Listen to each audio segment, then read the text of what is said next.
Welcome everyone to Saturday evening chats. This is number 54, and tonight we are joined by the co-host extraordinaire, Mr. DM Foss. Well, hello there. So, how's it going tonight? Or afternoon over on the Oh, West Coast? not too bad. So, first one out in the crowd was Mr. DJ Plain Ice, and then Gun Loving Grandpa, and Mr. Jerry Parker. So, welcome, guys. So I know we've had a few two-way wins going on this last week, and we've had a few two-way losses, and it seems like our two-way losses are happening out here on the West Coast. Uh, Ninth Circuit ruled that you don't have a right to open carry. You don't have a right to carry outside your home. Yeah, we'll see. I mean, the Supreme Court has to take these up. They have to. I mean, it doesn't mean they will, but I can't see that standing if it goes to the Supreme Court. No, I mean, and them, like, I don't even see how the ninth was able to rule that, because it was in a case for Hawaii where that happened, and so they ruled that in previous, like, law and stuff, it went all the way back to back when it was like English, when England and everything owned Hawaii. Um, is where they said, okay, well, it goes all, the laws go all the way back to here, blah blah blah, and so you don't have the right to open carry, you don't have the right to conceal carry outside your home. And it's like, crap. So we have Jason Stewart joining us, Christian Grest, NEPA Gun Talks, cool, and Manny Faces out in the crowd. Welcome, everyone. And then here in Oregon, we had, I mean, the only thing the Republicans had to do was not show up for damn work. And it would have just died like every other anti 2A bill has done the last few years.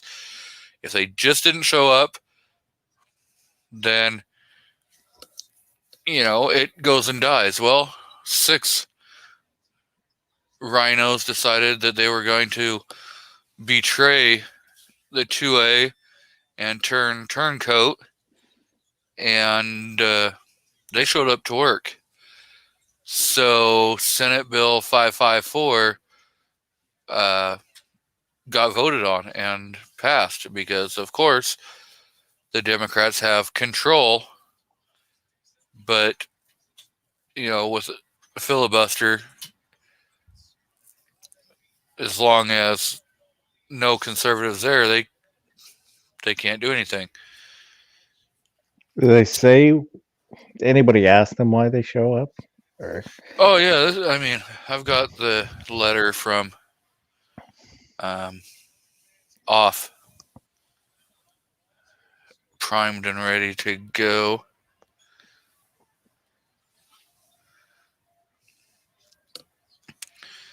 So, and but here it's. Oh, go ahead. I was just gonna say, for those who might not know, and um, for Oregon, they actually have to, if they If they show up, if any single one shows up, then they can vote. So the opposing side will actually hide because the state patrol will come pick you up. The legislators will pick up the legislators and force them to go to the vote. Yeah. If I'm Well, that's what they threatened. What Kate Brown threatened last year was for that to happen. And so, yeah, all the conservatives ran to Idaho, where Oregon State Patrol couldn't go and touch them. And all they had to do was the same thing: don't show up. And when she decides, hey, we're going to issue arrest warrants for you and drag one of you in and physically carry you inside the building, if all they have to do is leave the state, and they can't be forced to show up. So, so the letter from OFF, Oregon Firearm Federation, says today the 6 Senate Republicans who aided passage of Senate Bill 554 yesterday went all the way and helped Democrats pass the bill on the floor. Republican Senator Bill Hansel, one of the Gang of 6, read the headline from our previous alert on the floor and claimed that Senator Courtney was talking about a sports team. It's when he said on a hot mic, they're going to get crushed. He called OFF despicable and was joined in that assessment by Senator Floyd Provinsky, for the record.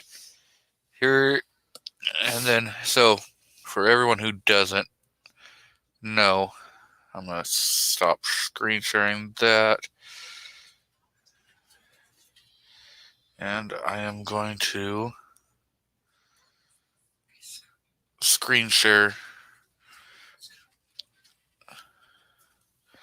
Senate bill. So, Senate Bill 554 says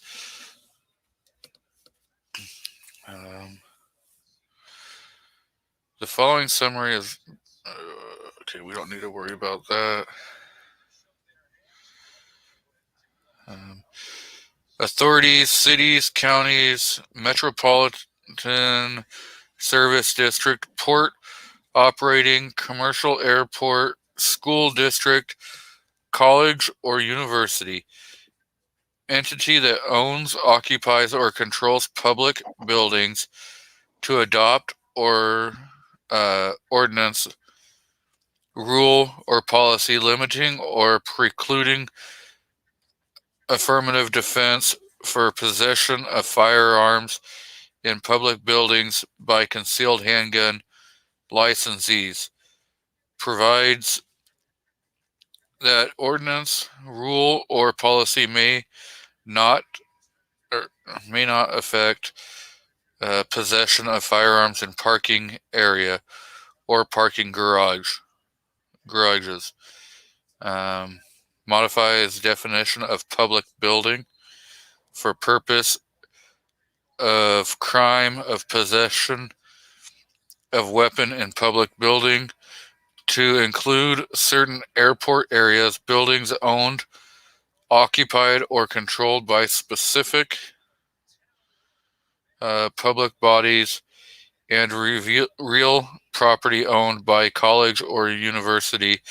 Defines state building and removes affirmative defense for possession of firearm in state building by concealed handgun licensee, provides that prohibition of firearms in public buildings does not apply to person who possesses unloaded firearms in airport in locked container for transportation in accordance with federal law. punishes violation by maximum of 5 years imprisonment, 125,000 fine, or both. Increase fees payable to county sheriff for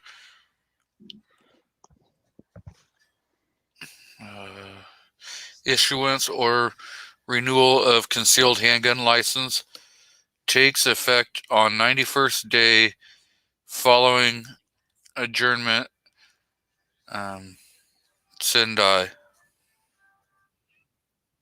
So they're now going to make it so that depending upon who wants to make what ruling, you may or may not lose everything if you go into the wrong area.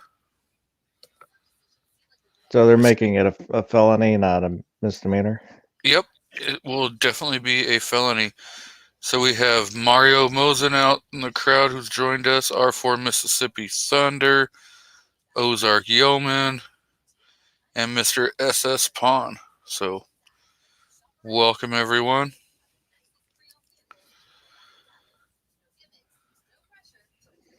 I see you have your B channel out there. Yeah, that was by accident.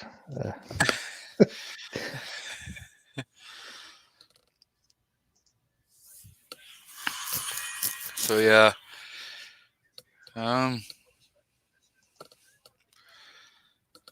That's so now I know, like in the county I'm in, it's a 2A sanctuary county, and it's been that way for I think since 2018. It got voted on and passed.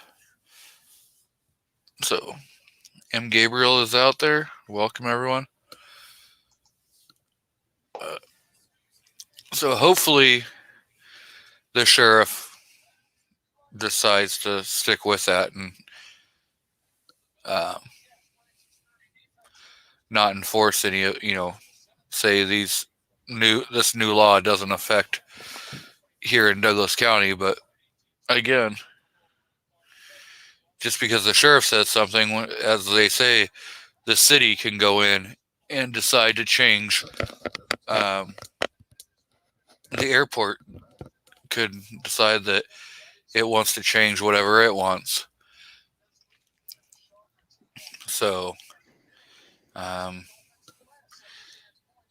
and like being a concealed handgun owner,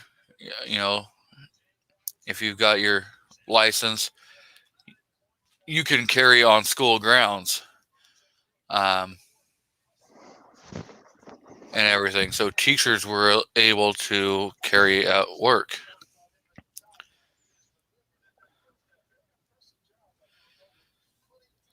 Yeah, for Washington, you can carry in the parking lot if you have a concealed permit, but you can't go in the building with it.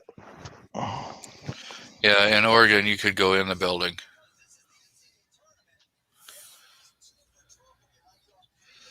So, I see we got defense dad out in the crowd. Welcome.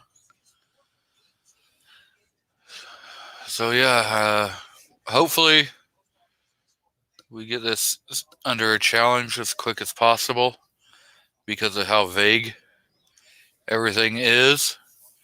And it can be ruled unconstitutional.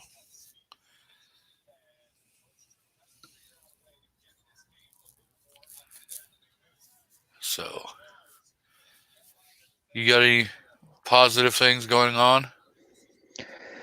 Well, I'm still shiny side up, so That's a good positive. thing.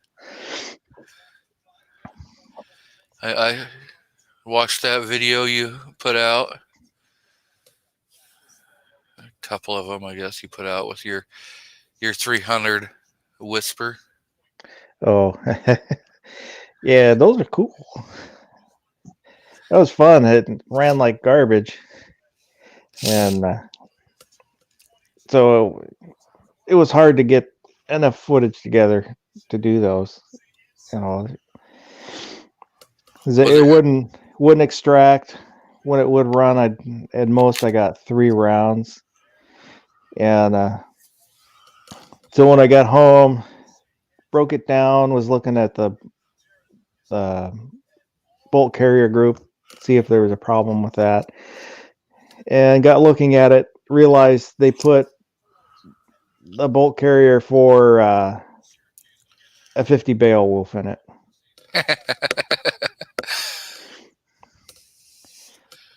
Well, I guess you just need to get a 50 Beowulf barrel. That's kind of what I thought, but so I just stole one out of another 5.56, and hopefully tomorrow go back to the range and then make sure everything's running right.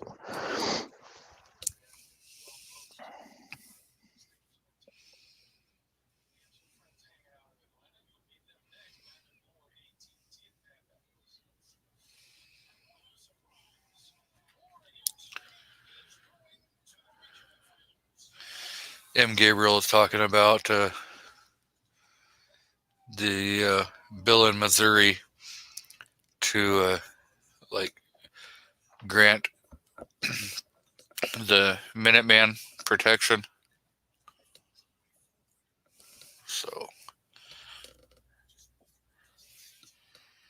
That's interesting. I see we have Night Shaft out in the crowd. Yeah, he's a pretty cool guy. Mr. Night Strike's alt account. But yeah, it's not Night Strike, but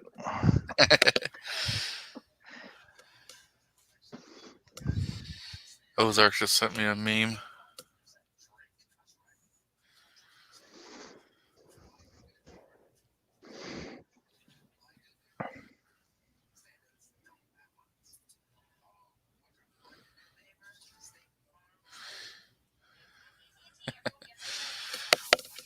Yeah. Better, faster, stronger. I'll throw the link out if anyone wants to jump in and talk with us.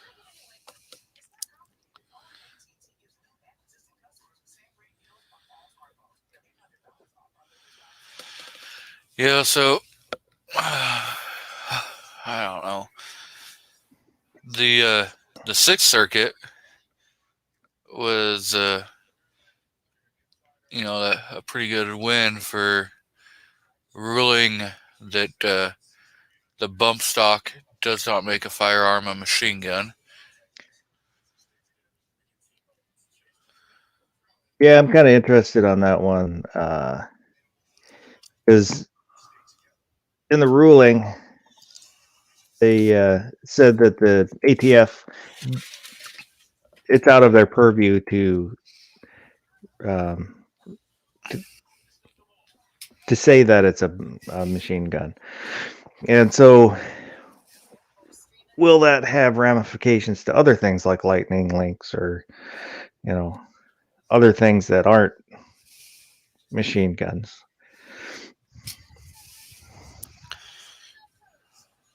Well, you would assume that it would, but again, assumptions are not not the greatest thing to go off of. So, But hopefully this will help curtail what they're doing. so I see that hitting the Supreme Court. Now, will the Supreme Court rule on that, or will they kick it back to the lower court? That's going to be a whole different situation. I hope that they kick it back to the sixth, because then that would stand. But then, we've got what's going on in the federal government where they're trying to, do away with the filibuster. So once they can do that, then they can start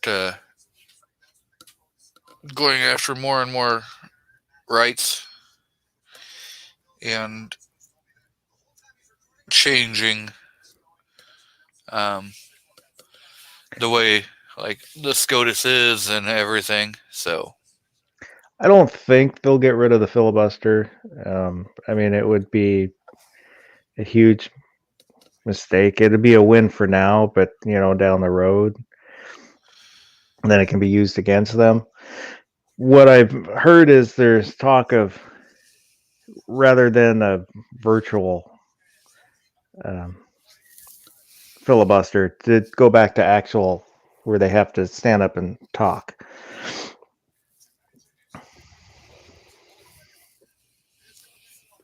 Because right now they can just say, okay, we're doing a filibuster, and then it's considered they're filibustering. Rather than, like Mr. Smith Goes to Washington, where you stand up there and read from the phone book, or, talk for 2 days. yeah. So now, if they decide to try to go and do away with the filibuster, does Schumer then try, because it would then require one conservative to be there, just like how it is, here in Oregon.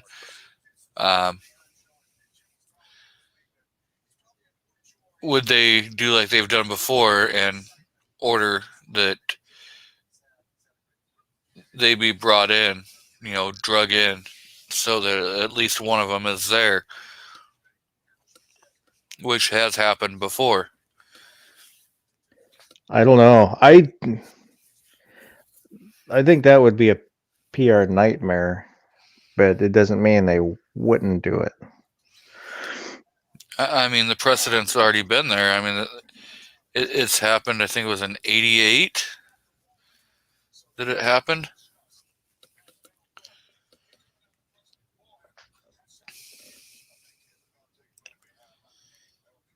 So,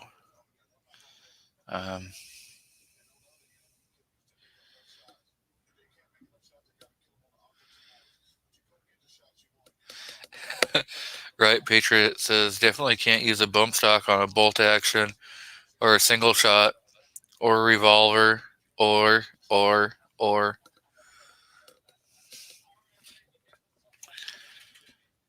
Well, you definitely can't put it on you can't put a bump stock on a semi-auto handgun.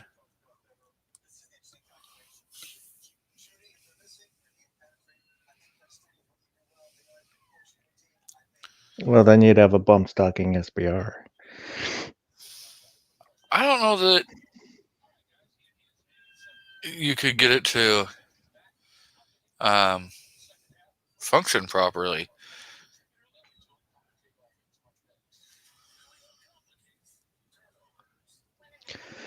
I would think you could, just because there's automatic handguns, Glocks, and whatnot.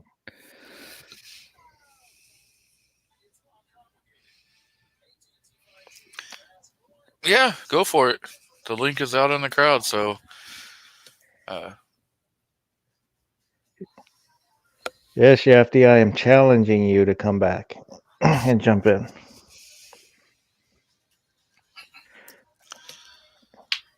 Yeah. I will question your manhood if you don't.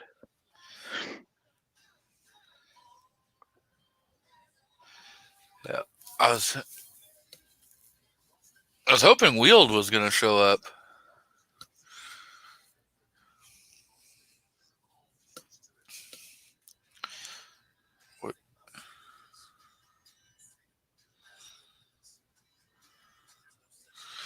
So Oregon off just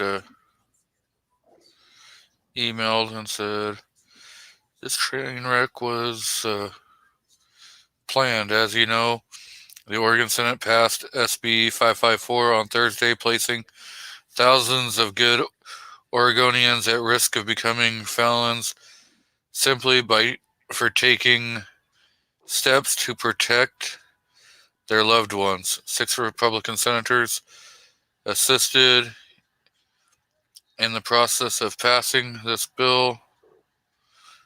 Needless to say, they are telling people they are great defenders of the Second Amendment.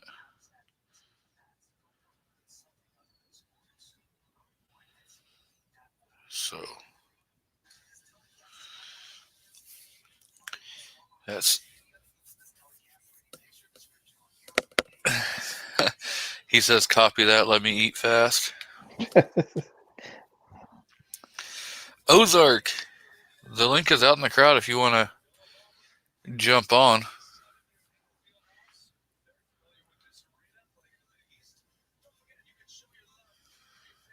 I should pin that.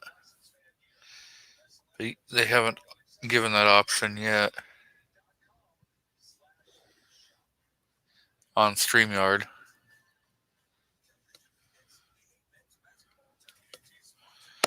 And I don't feel like opening it up on YouTube just to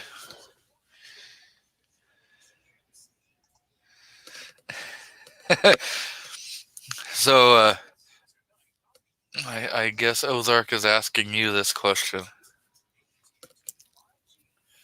Well, if he wants to show it to me, I'll look.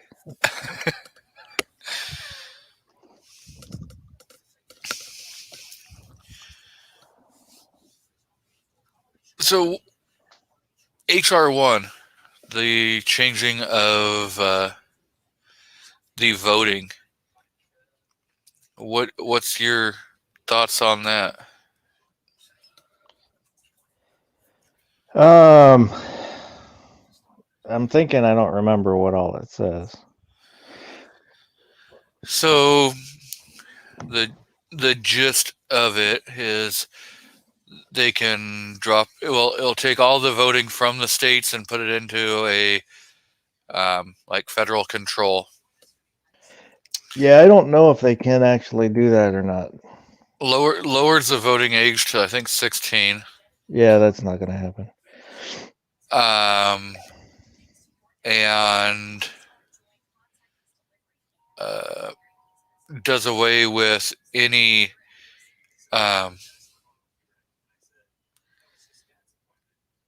like laws or anything of like requiring that you show proof of who you claim to be, where you claim to live,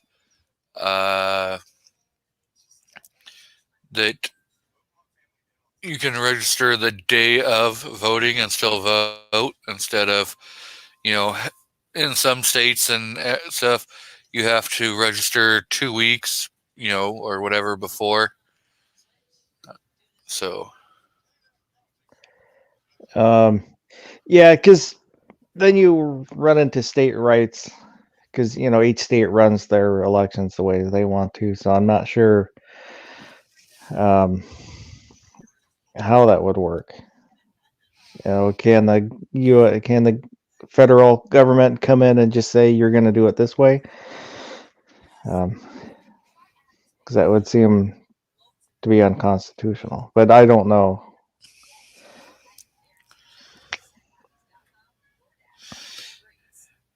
Yeah. And so, if you can just show up and vote, you think that there aren't going to be people being bussed around or people just driving to different areas and voting, and voting 13, 14 times?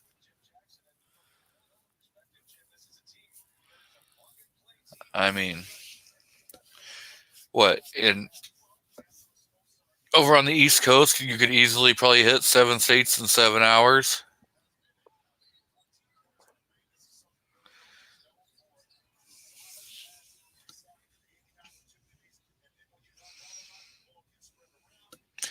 Patriot says automatic voter registration for everyone.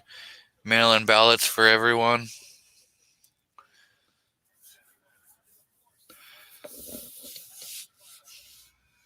So we got Walter Davis jumping in. Welcome. Yeah, I don't know. I don't see that will go anywhere. Unless by chance they can, do away with the filibuster again. That's the only way I could see that ever making it get any kind of grounds. Yeah, that I just don't see it happening. But Yeah, and there's already been I think 3 Democrats that said they won't vote to do away with the filibuster.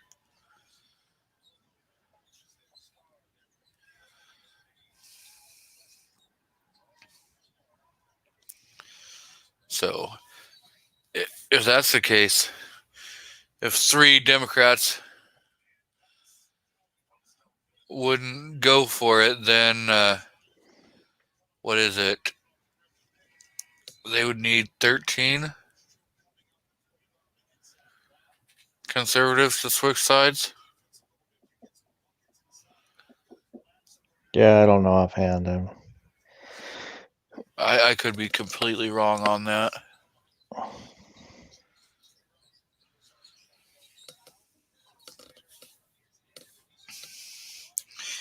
I see we've got CB, another fellow Oregonian, out in the crowd. Yeah. Hey, CB, the link's in the crowd. Jump on. Let's talk about Senate Bill 554 that just got shoved down our throats.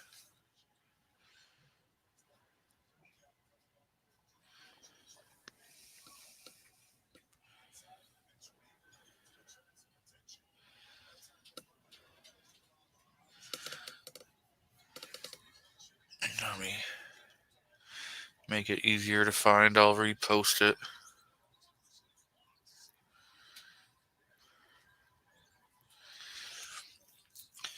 Yeah, if you guys don't know who CB is, CB has a channel and he does a lot of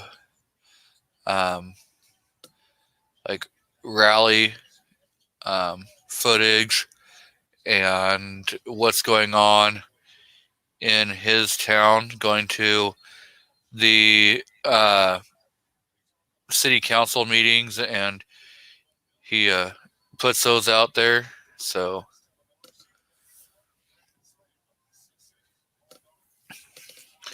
it does help. So you can see what's going on. I see we got Mr. F&H out in the crowd. Welcome.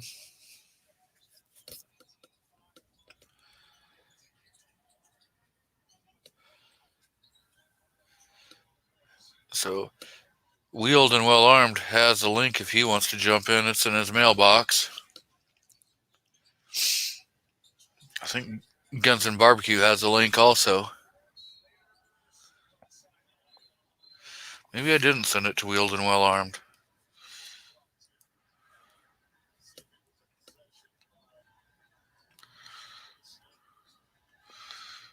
I guess I should double check. Yes, I did.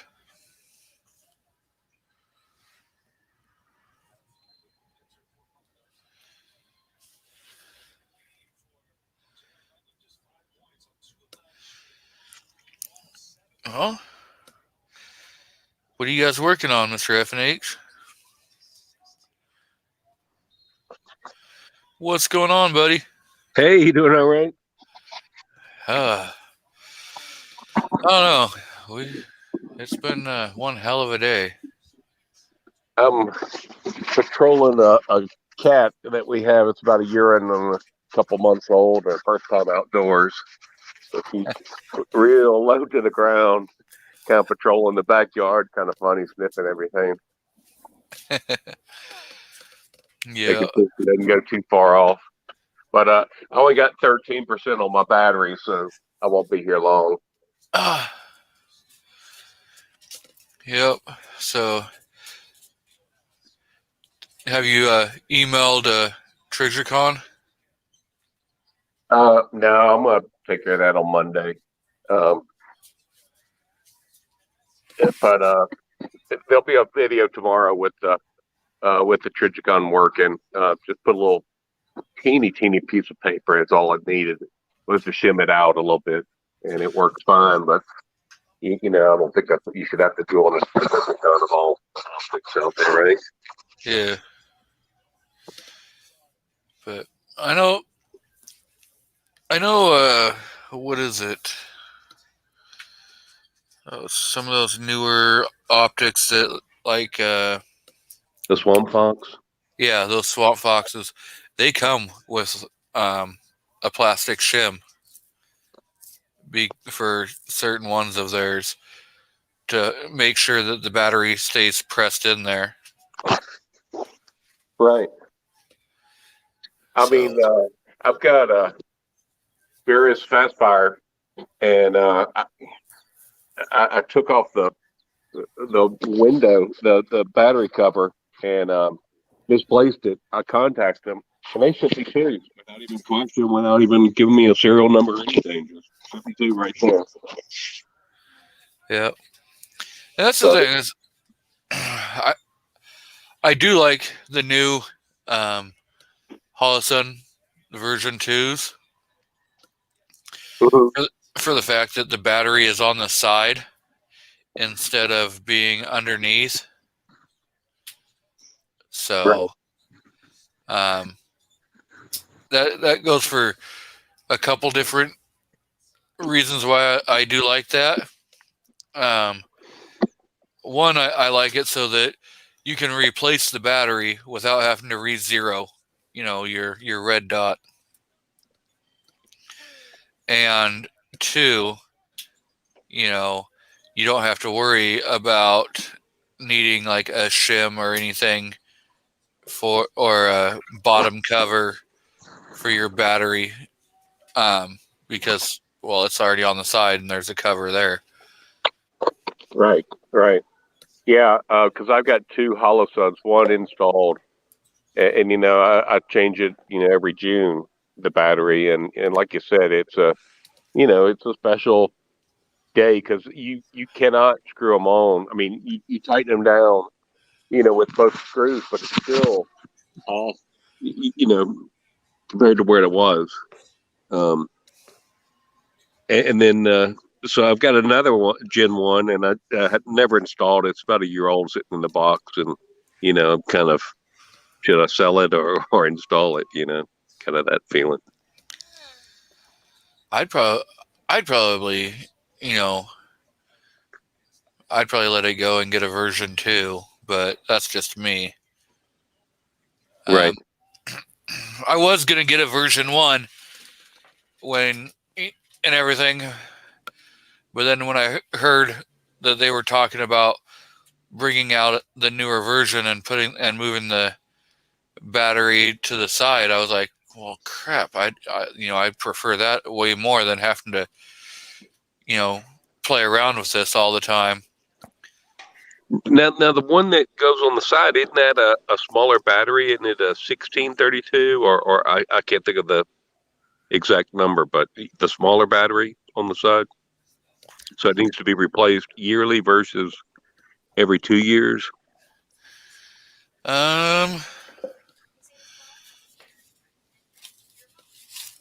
It's just easier to remember yearly than 2 years, Well, that and with Holosun, you have the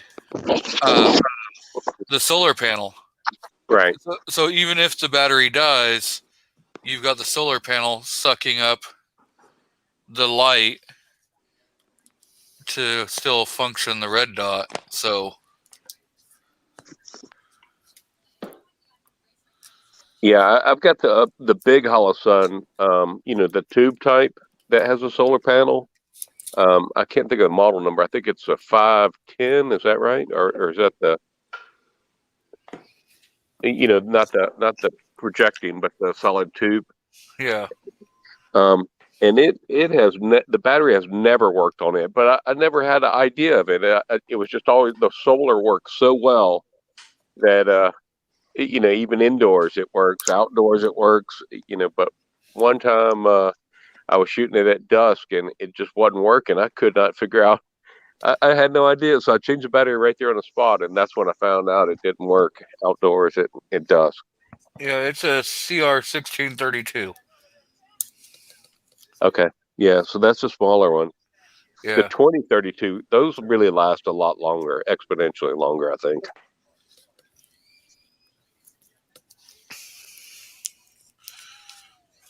I had to dig out the manual.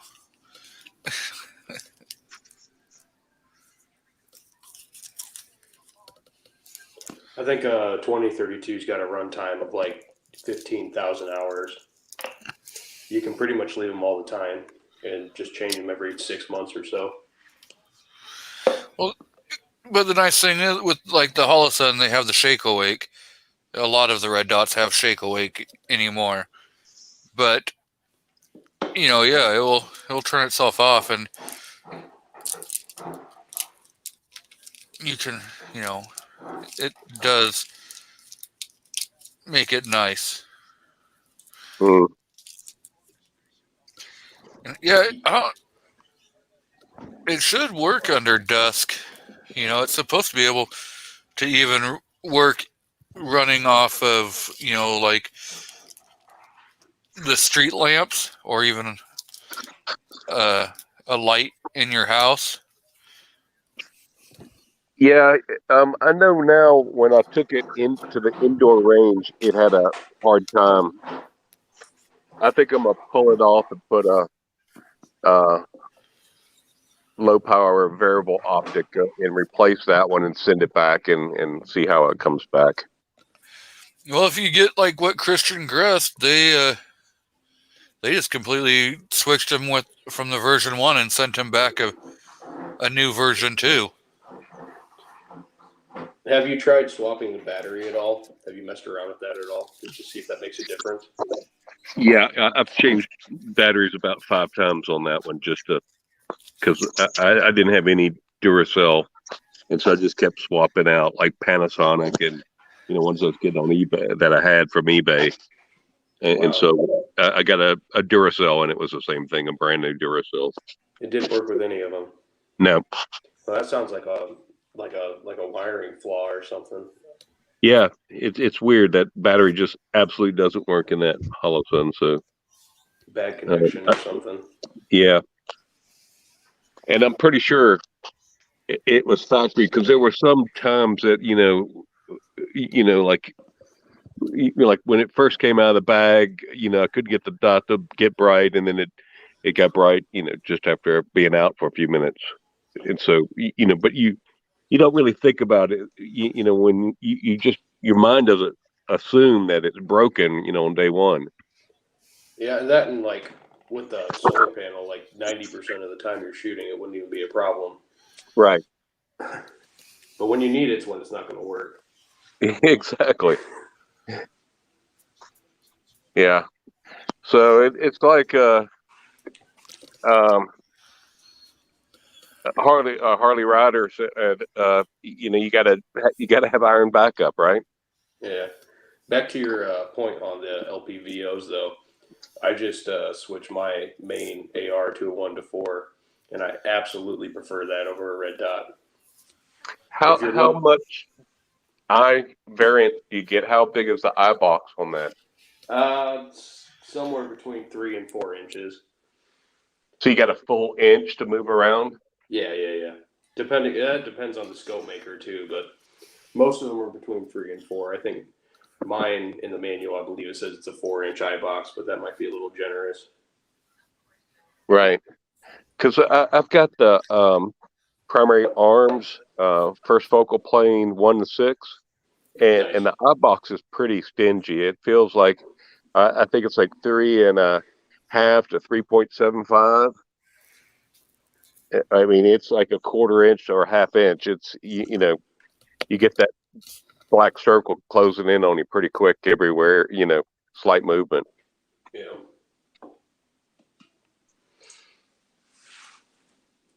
I don't know.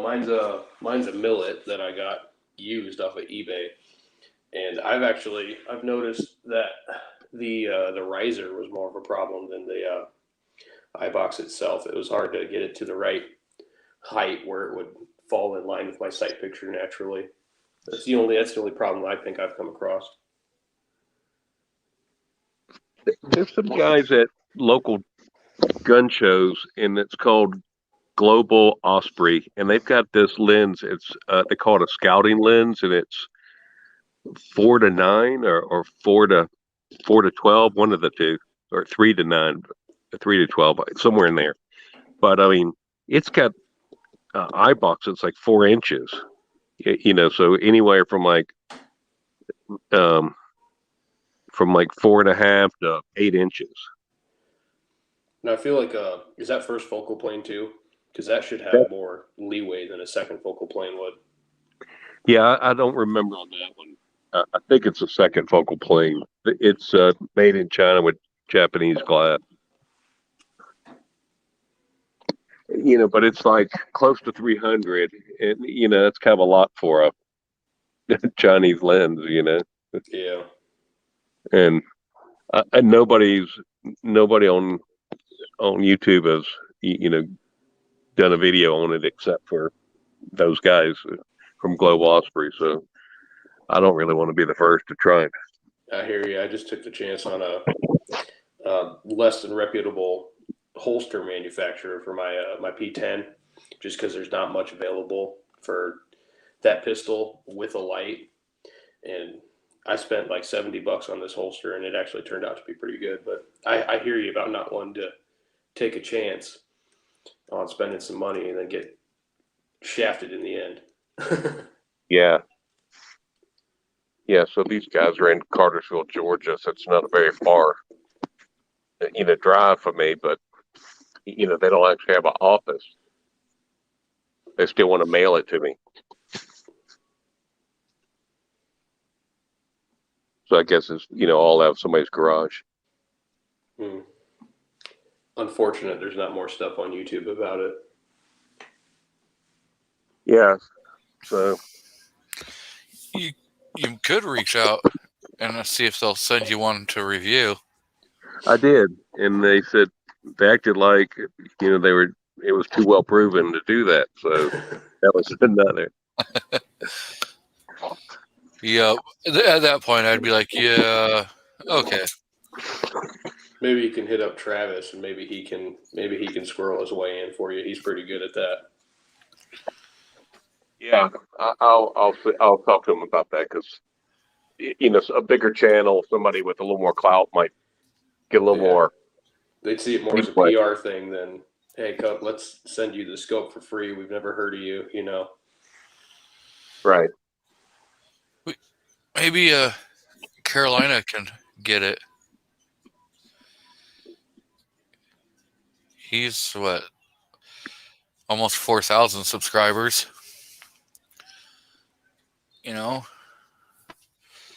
Yeah. Maybe 704 Tactical.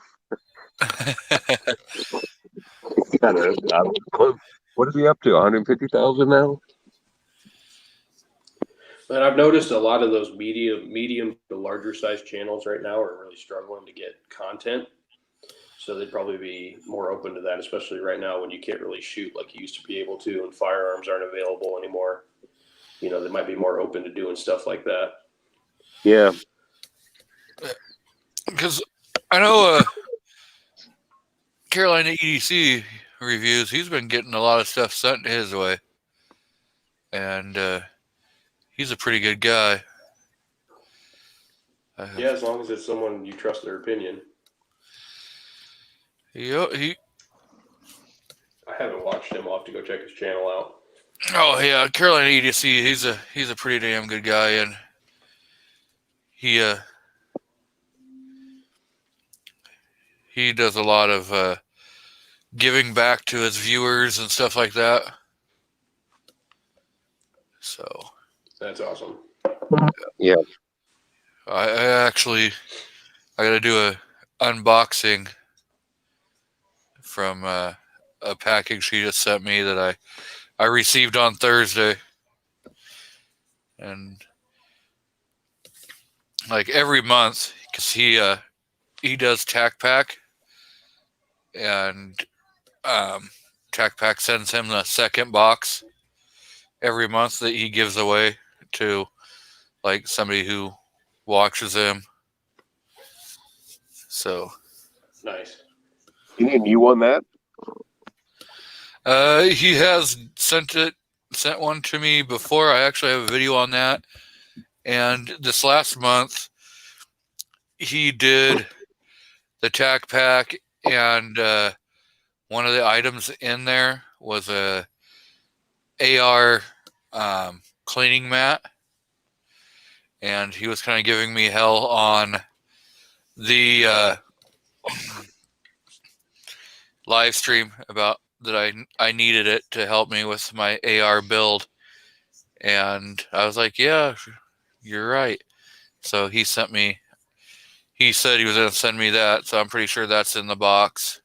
And I have no idea what else he could have thrown in there. So, Mr. Well, FNH. I was just about to ask if you saw that. Yeah. Yeah. What were you going to say, Mr. Wield? Yeah, well, having that cleaning mat is kind of like, full instructions and a roadmap. You need to get an AR now. I've got the AR lower. Oh, good. That's the hard part. Yeah, I've got the lower. I just got to get a lower parts kit, a complete lower parts kit, and the upper. Yeah, it's pretty fun to put together. The first one will take you about 2.5 hours. The second one will take you about 45 minutes. Yeah, so There's a big learning curve on that. Mostly with that detent spring. Yeah, I was about to ask what you normally struggle with. I always have a hard time with the front pin detent.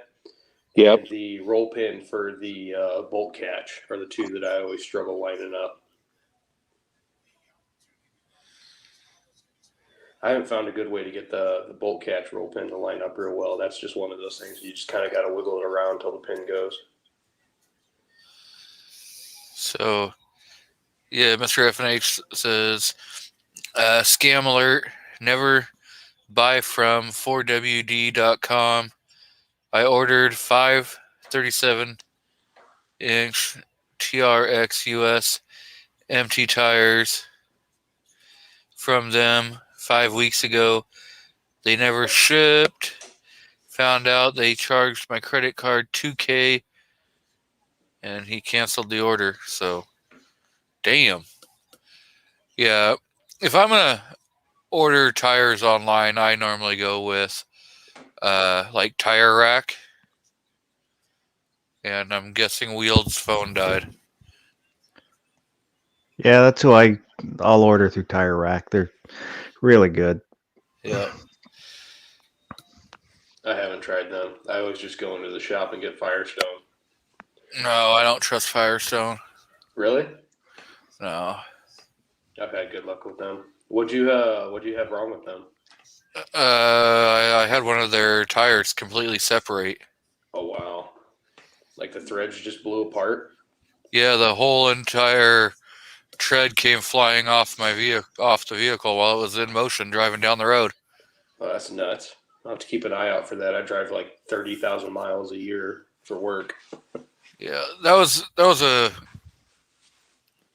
few years ago when they were having a lot of their issues and they had recalls.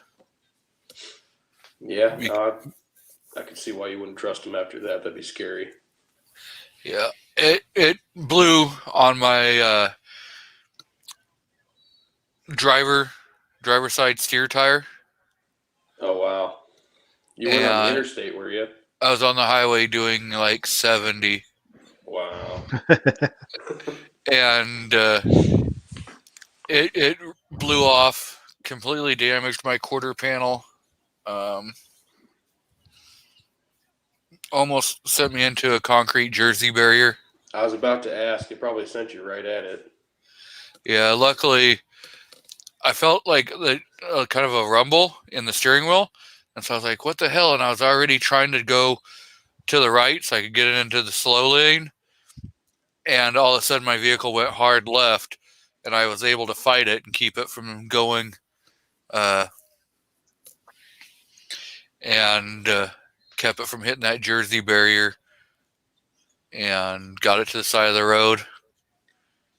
And that's nuts. yeah, I mean, the tire was still inflated.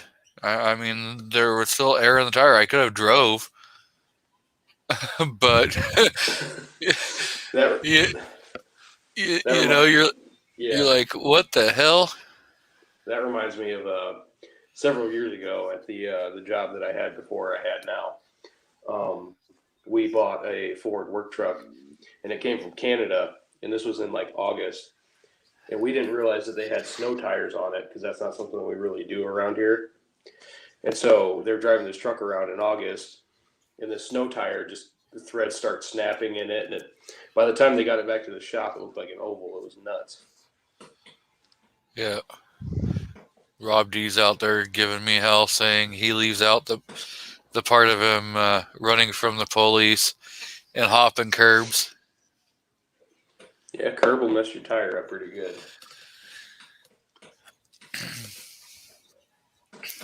Yep. Depending on what kind of vehicle you're driving and how fast you hit that curb. I run over curbs all the time in my SUV.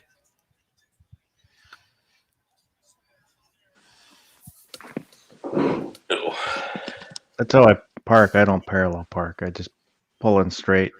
You hop the curb a little bit and straighten out. Whatever works, man. When I had a Ford F-150, which I got in a lawsuit, yeah, I hopped the curb with that thing, parking, on the curb side, and wasn't even, I mean, you didn't even feel it go up onto the curb. So, yeah, I had to be careful with that truck. I guess back to the gun policy stuff. Did you see Biden's memo to the Attorney General about how he was authorizing police departments to go in and take firearms without warrants? Yep. I know that's unconstitutional. I know that there's no real legal backing there, but what kind of bearing do you think that has primarily in like Democratic controlled cities and legislatives where they're whatever the party wants is what the judges are going to do, So I have a different way of referencing that question to you. So everyone's up in arms about this, right? Yep. What's the difference between that and go in and take the firearms and due process later under a red flag law? They're both equally horrible, but I guess the biggest difference between them is the White House directly authorizing that, say, hey, if you do this, your department's not going to get in trouble with us. You're still going to get your DHS funding and all that. I guess on the macro, it doesn't have a huge effect, but on the micro, especially in certain areas, it could have a lot more effect than I think people realize. Yeah, but the thing is a lot of states already have red flag laws or extreme risk protection orders, blah, blah, blah, already on the books. So they can go and already violate you without having to worry about this new advisement that from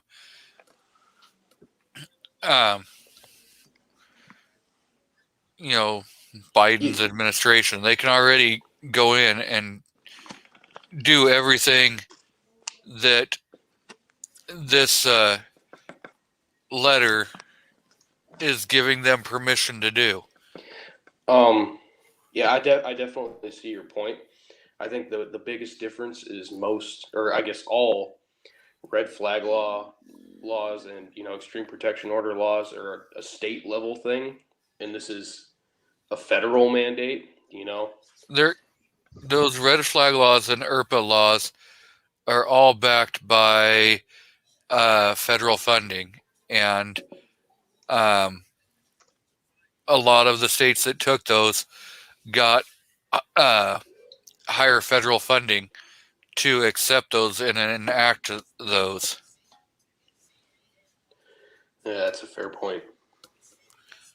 It just makes me think of states like Indiana is not a good example because we do have a version of red flag laws, but maybe extreme Republican states like Oklahoma, for example. Yeah. I don't know if Tulsa's Democrat controlled or not, but in some of those bigger cities where state wise they have very pro gun laws, but in certain districts maybe they don't. Well, but again, like in Oklahoma, they passed the only state in the United States that has done it where they've passed anti-2A law. So you cannot put any of those ERPA laws in, red flag laws or anything. They can't be put in Oklahoma anywhere. Yeah, I agree. That's a good bit of legislation. I don't know. That's just the state that immediately comes to mind. It's hard telling anymore where states are falling, especially since Georgia just went blue on a big presidential election and stuff like that. So, but no, you do definitely have a valid point.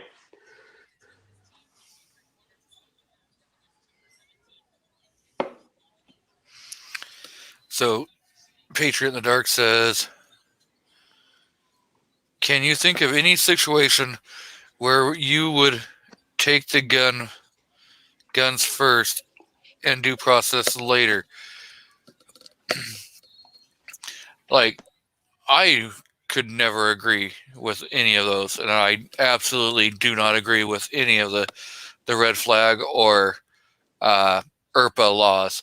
The fact is, there was already laws in effect prior where mental health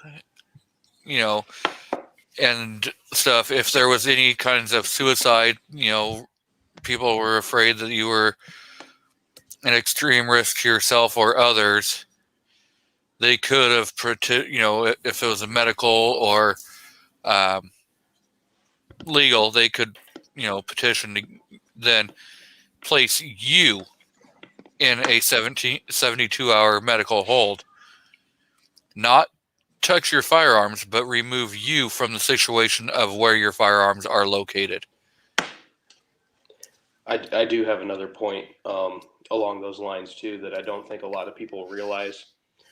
A lot of these states' red flag laws are very redundant too, because in nearly any jurisdiction these days, a sheriff's department can get a warrant in about 15 minutes. They can apply for them electronically, and they can have a judge sign off on a warrant in 10, 15 minutes if there's actually a credible threat made, or or less. Yeah, exactly. Like they can get a warrant while they're parked outside your house already. Yep. In nearly any jurisdiction.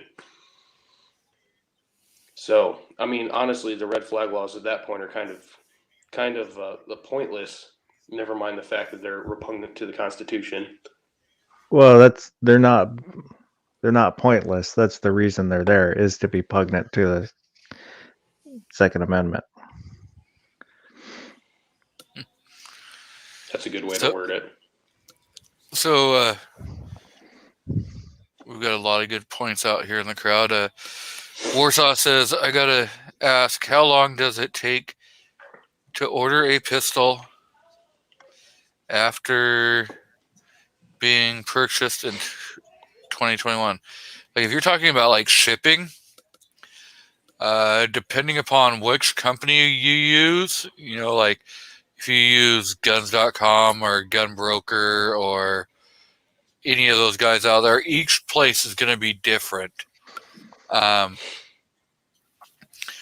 on average, you're probably talking 7 to 10 days from the time you order to payment processing to it finally shipping.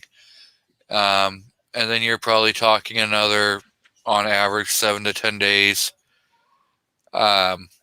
in shipment before it hits your FFL.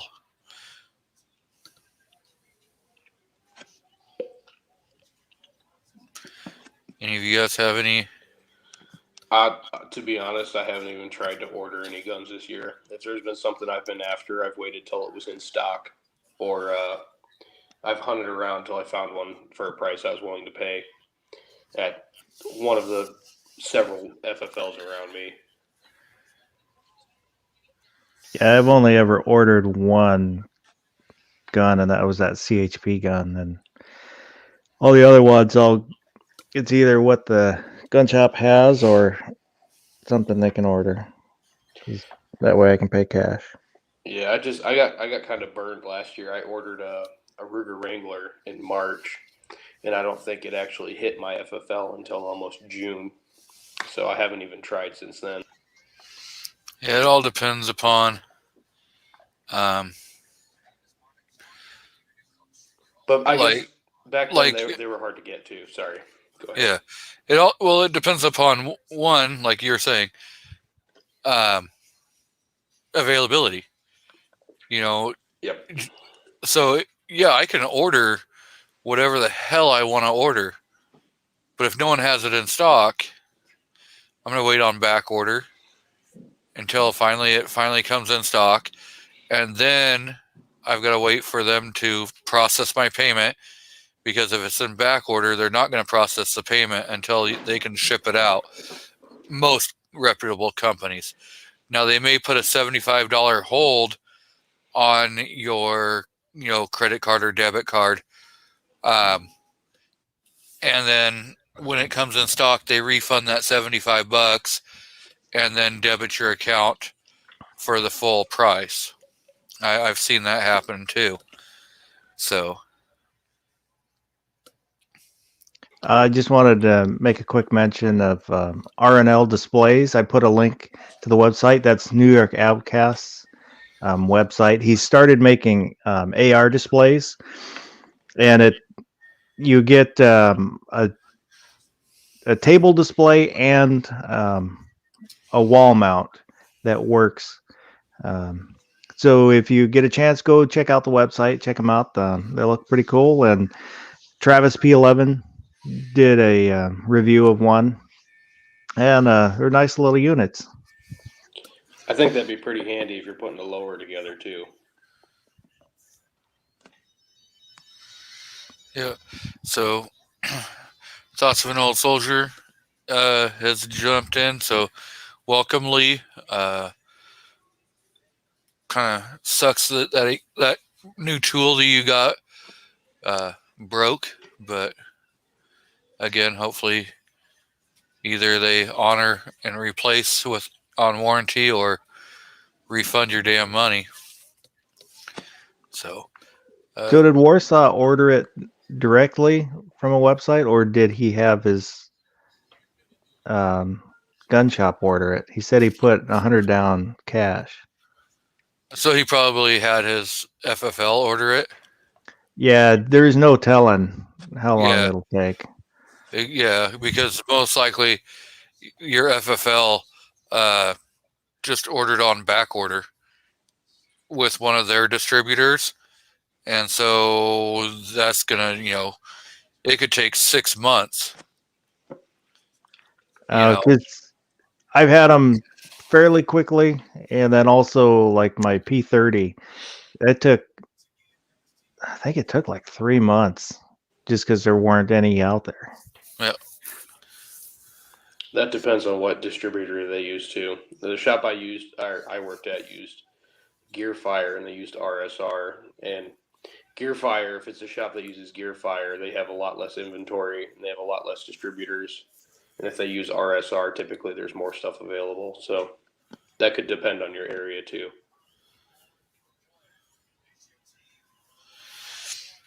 So Patriot in the Dark says, I was just saying because it already happens. If you're a bank robber, the cops take your guns and do process afterwards. Well, That's okay, different. that's a whole separate situation. You're talking about you're committing a felony, so no matter what, your ass is going to jail. So Yeah, you would fall lawfully under being detained in that point. They could do pretty much whatever they want.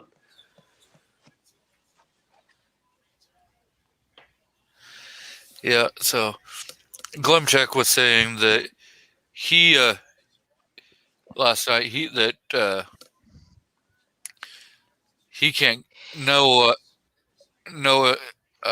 FFL on the West Coast can get their hands on the new uh, Shield Plus, and there's one of our local gun shops that on their reader board says, "Hey, we have them in stock. Come check them out." Blah blah blah. I haven't gone in to look at them.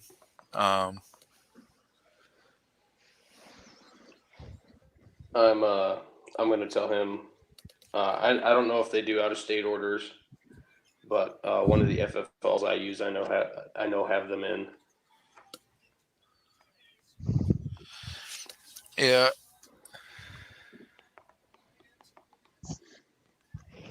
Yeah, the East Coast is not the only place to be.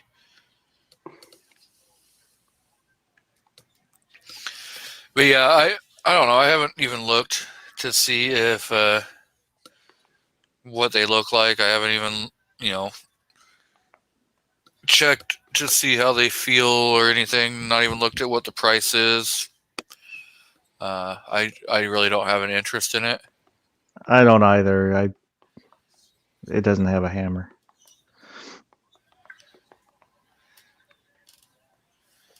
So yeah.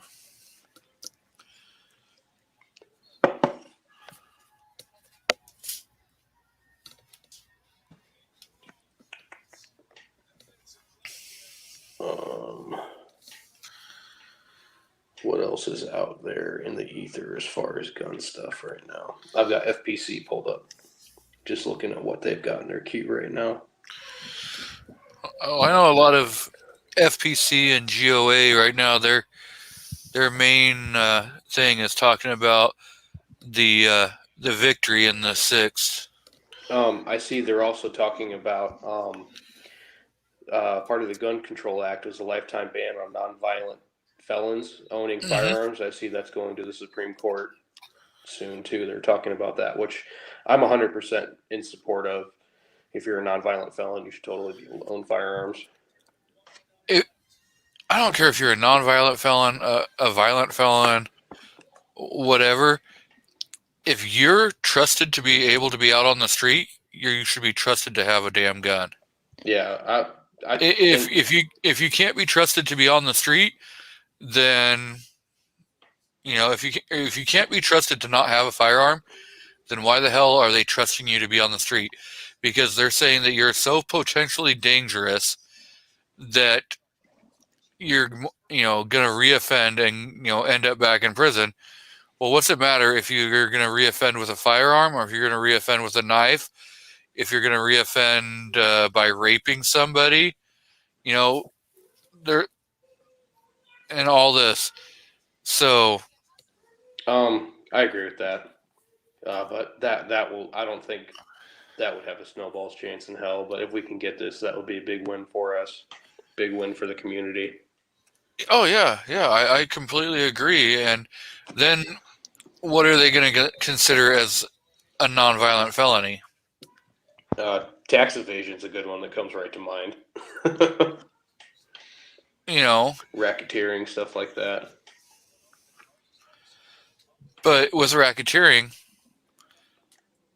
most of that is through like your organizations, your mafia,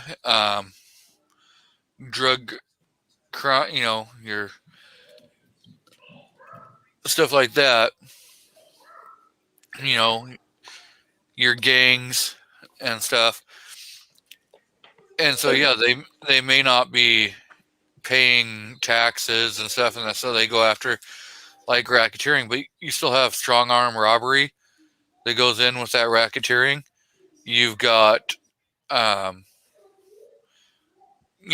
of them are armed when they're out there selling dope and everything, and doing all their other crimes.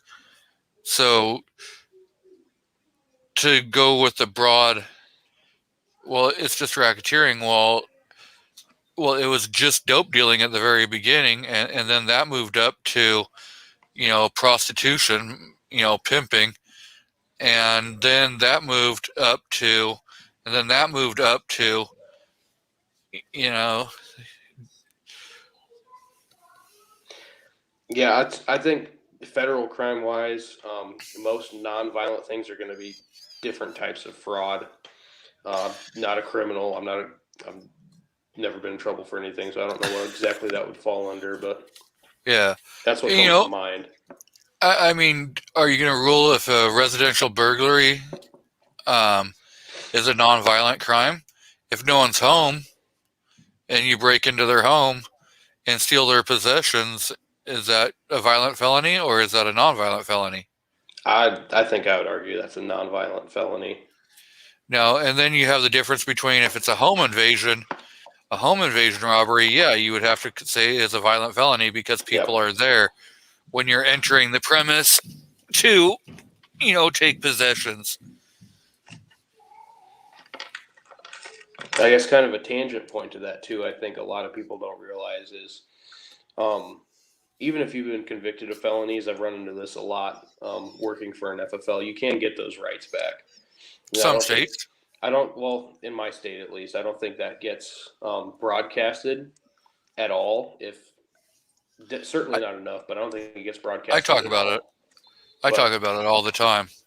That is the thing out there that, say you did something dumb when you were 19 and you're 40 now, you can absolutely go in and you can get that sealed or expunged and get your rights back. And I wish that was explored more in the community, because there are lots of cases of people who did something dumb when they were 19 and maybe they were broke and they couldn't feed their kids or, whatever. And it follows them the rest of their life. Yep. I was 17 years old and committed a felony. And it cost me $5,000. You want to talk racketeering? Yeah. It cost me $5,000 to get my record sealed and my rights restored. Well, more power to you for going through it, because not nearly enough people do that. Well, and the thing is so, like, I don't have kids, and that was my choice. I don't want kids. But if you're an average person and you have a kid, to say, okay, well, I'm going to have $5,000 to go and, do this. Now you have to decide, what are you taking away from being able to provide for your family to be able to afford to do that? Yeah, I think the point I was more trying to make was, if you do have children, that most of us would do just about anything to make sure they're fed, whether legally or illegally. And sometimes you get forced in that position, through no fault of your own. And, sometimes that's just the way it is, and it's super unfortunate. But like I said, I wish there was more resources out there for people who are looking to do that. Oh, absolutely. I've had plans on doing a 50 video series, going through and discussing by each state, if you can get your rights back. Again, it's not going to be legal advice because I'm not a damn lawyer, but it'll at least point you in the direction of how you can go about it. And again, depending upon if your felony is a Class C, you have one criteria. If you have a Class B felony, you have a different criteria. And then again, if you have a Class A felony, you have a whole different criteria. So all that comes into effect. And the main criteria you have to look at is all your fines and any restitution that was ordered has to be paid in full. Probation fees, all that have to be paid in full before you can even think about starting the process to restore your rights. Well, at that point, your debt to society hasn't been paid yet, so that makes sense.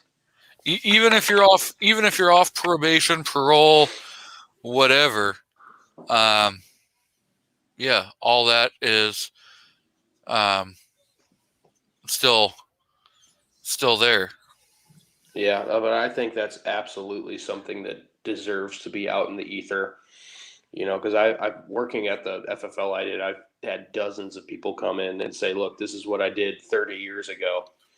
I want to protect myself and I have no idea where to start, where I can go, even just the initial steps of how to get the ball rolling on something like that.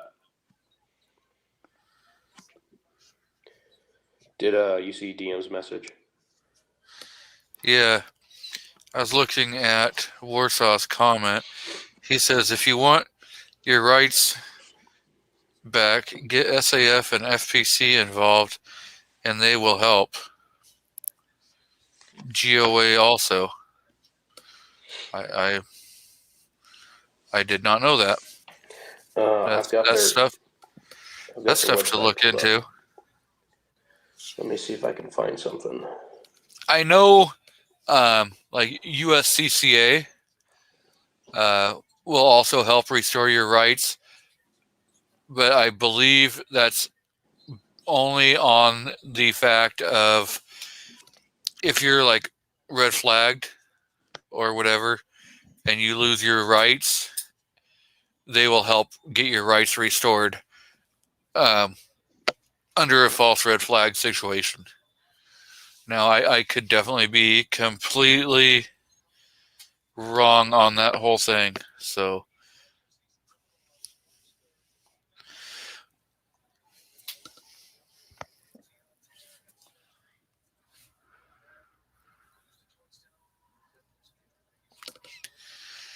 Rob has a link if he wants to jump in here.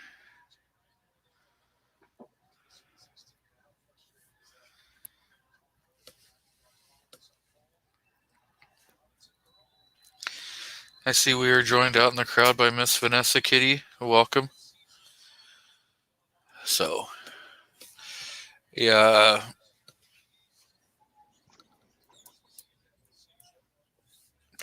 There is got to be better communication so that people can figure out how to get their rights back. And, yeah.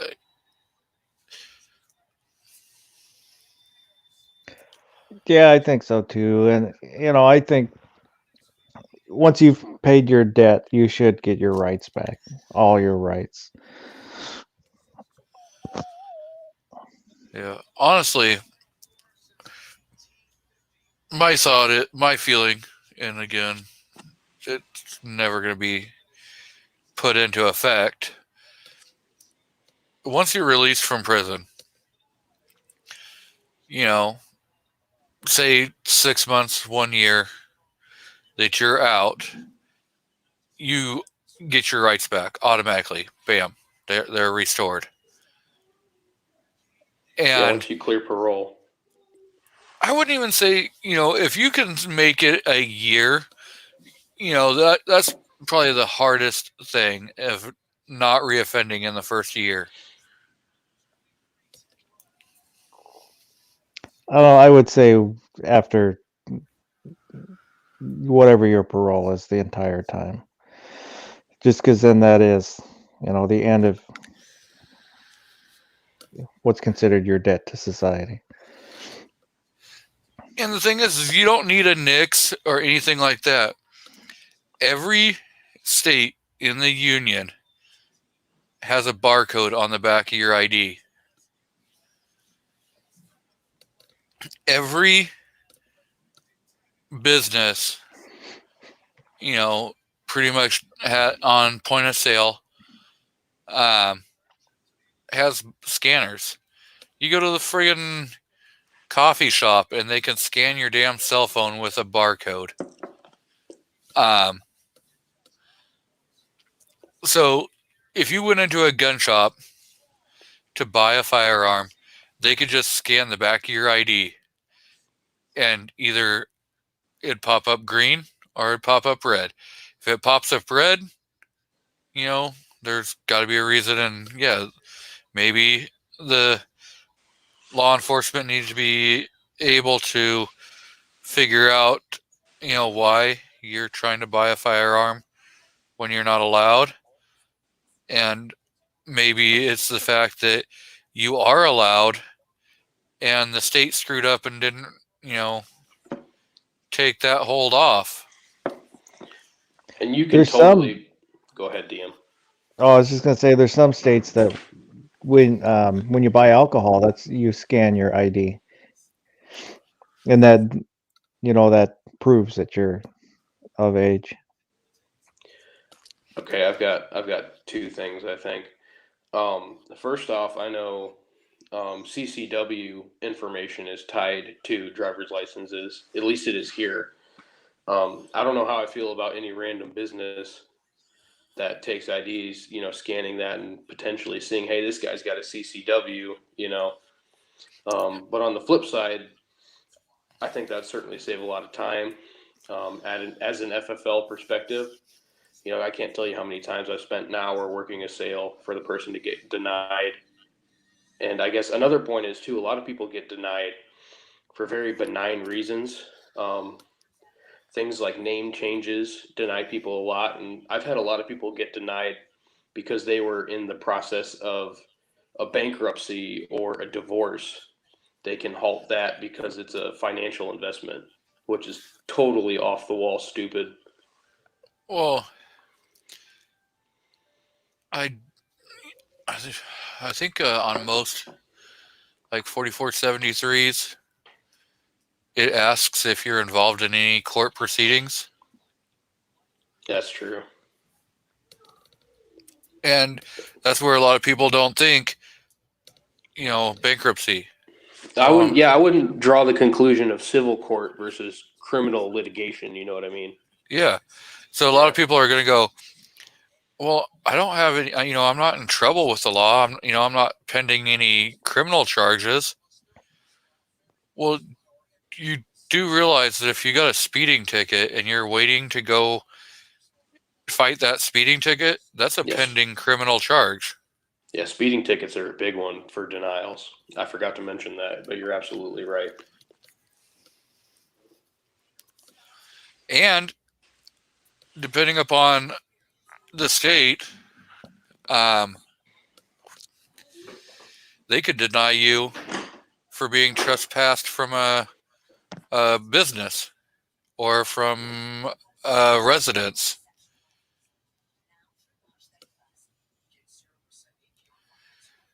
Because it on the 4473 it says, do you have any restraining orders against you? I don't know if I would try and buy a gun if I knew I'd been trespassed from somewhere, at least without a little bit of research. Yeah, I mean, but you could be trespassed from a place,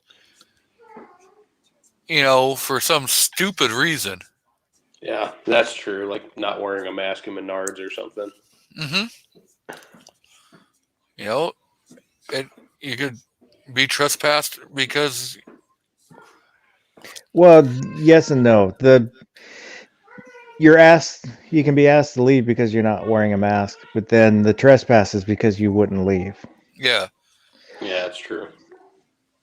But, again, they can, like, if you tell, somebody you tell one of the employees at a grocery store, to go fuck themselves, they could just say, you know what, we don't want you back ever, and they could theoretically, potentially trespass you. I have seen that happen in a couple different states where businesses were like, you know what, we just don't want him back here, or we don't want her back here. Created too much of a scene, and we don't want her on our property ever again. I guess that just goes back to the point of speak softly, carry a big stick. And I have, then again, go ahead. you can be trespassed from Walmart for open carrying. Yeah, absolutely. They'll immediately trespass you. They don't just say, hey, you need to leave, whatever. Most of the time, and they'll just call the police and have the police remove you. Like Walmart, like you said, a lot of times they have an officer there all the time, regardless. And I know they're not a pro-gun company, but for the longest time, they honored whatever the state law was. And it's unfortunate that they quit doing that.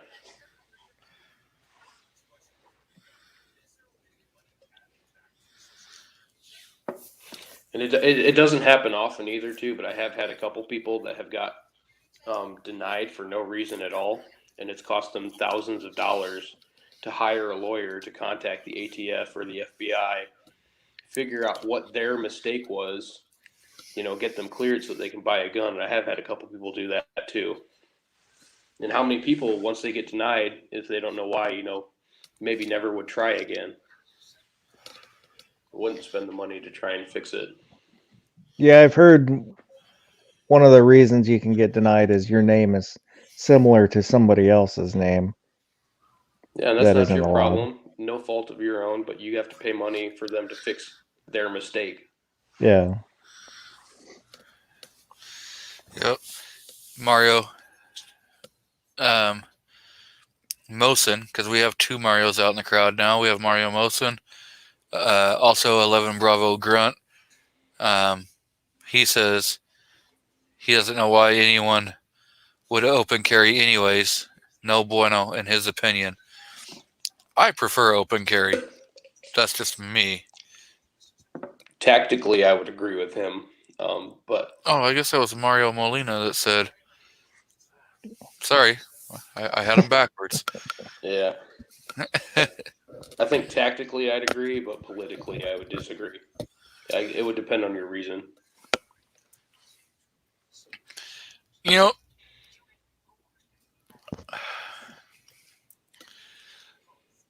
A lot of people will say open carrying is going to make you the prime target. But also, in that same argument, open carrying also tells that potential criminal that there's at least one person in there with a firearm. Now they got to guess, is there more in there with firearms? And at that point, when you're a criminal, you're wanting the path of least resistance. If there were more people that open carried, because if it's one guy, then yes, maybe you're the target. But if there's three guys open carrying, then are they going to try and target the three guys? Or, as you say, move on to something easier? Yeah, I kind of feel two ways about it too. I think the biggest problem that I see as far as open carry is typically the guy that I see open carrying, he's got a leather outside the waistband holster, he's got no retention, and he's got no situational awareness at all. He'll be in line at the grocery store and he'll have four people right behind him, and he's not even thinking about making sure his weapon is secure. And we all know how easy it would be to walk up behind somebody and grab that gun out of the holster if you had negative intentions. So I'm totally fine with people open carrying. I just think a lot of people do it in a way that's not correct. Does that make sense? Yeah. And like me personally, my open carry in every one of my holsters is a level 2 retention. Yeah, I wouldn't open carry anything with anything less than level 2. That's me personally, but And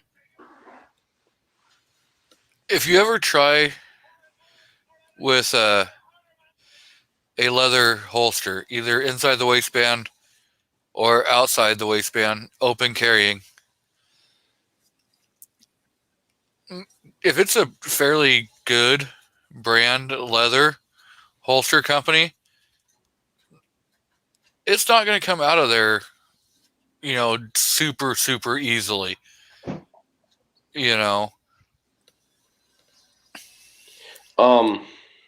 yeah, if they're willing to put the research into buying, from a reputable manufacturer. But I just think about working at the shop that I worked at. People would bend over to pick a magazine up off the rack, and their gun would flop out onto the floor. That's not responsible to me. Yeah, well, and that comes down to a lot of people, and I see it happen all the time. And in the area that I'm at, there's a lot of people that do open carry. A lot of people that open carry, even open carrying with leather holsters. But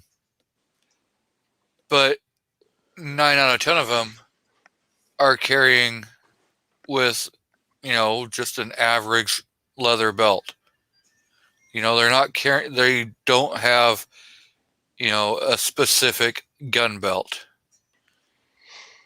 I think belts are an easy thing to overlook. A lot of people don't think about how that affects how your holster rides and how your gun gets secured. It's a spot that a lot of people that don't know better miss. Yeah. Like I have a core essential that I wear, and the rigidity there is really, really nice. Yeah, I've got both a core and an X belt, and they're both really good. That groove belt you reviewed, it's been a while since I watched the video. What was the biggest problem you had with that again? Because I just saw another review on it today. Honestly, the biggest thing I didn't like is the way it rode on my hips. Yeah. It kind of rode a little lower, and it didn't end up in the video, but there was a little bit of sag to it. I would imagine a belt that had that much stretch would have a lot of sag, and I think that's the biggest thing that I probably wouldn't buy one because of that. And the quality of the belt was good. I thought it was a well-made belt, but it was more of just a regular belt than a gun belt.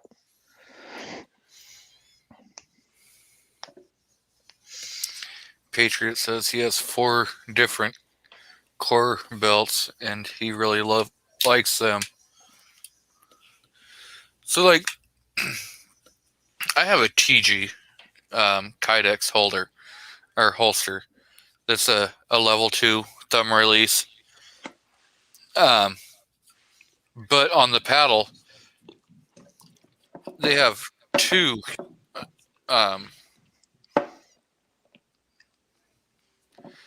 cutouts, so that when it's inside your pants and stuff, they hook, and even if you don't have a belt on, it is harder than hell to remove that paddle holster.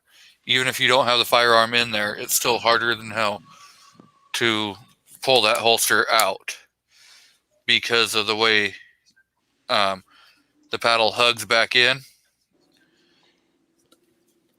And so it will create like an extra. That's good, because I haven't had great luck with paddle holsters. But hey guys, I have to go. Responsibility calls. Dan, thank you for having me. It was a good time. I'll try and catch the rest of the show later. Have a good one, guys. Yep. Thank you. Yeah, go check out Shafty's channel. I put a link in a little bit earlier. He's got a small channel, few videos, but show him some love. Yeah, you want to plug anything before you bail out of here? I don't know if I have that much content worthy of plugging right now, but I have a couple things up there. Maybe some people will find it interesting. But like I said, you guys enjoy the rest of the chat, and maybe next time I can jump into. Oh yeah. All right. See you guys. I'll see you on Discord. Yep. Later. Later.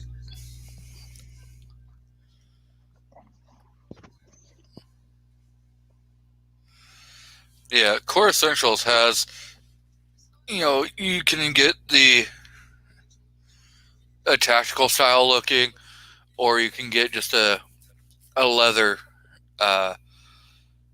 belt that are gun belts. And if you get the leather, 9 out of 10, most people aren't even going to notice that it's a gun belt. They're not. You can't no one's tell. gonna know. No one's gonna know. So now if you're running, like the nylon that I run, you can tell. Okay, well, that may be some. But again, Well, even then, nobody pays attention. yeah, and the fact that a lot of people would say, open carrying, will make you a target. In my situation, like in all the time that I've been open carrying, I think maybe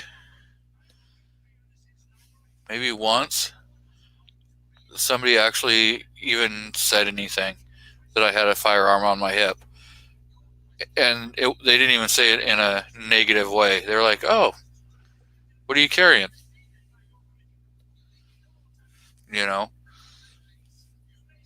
Yeah, I don't open carry.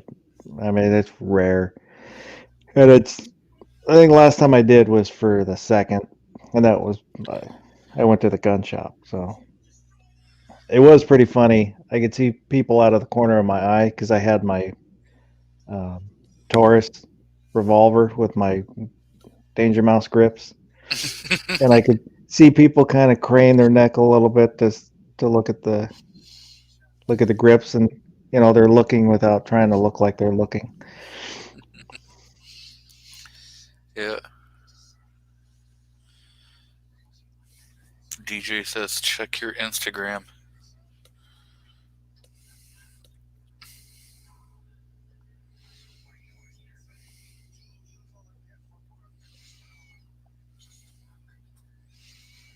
I see the gun-toting pacifist put out a new video.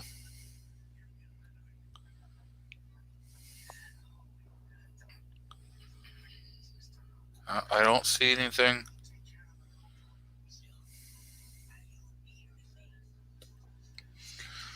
No messages.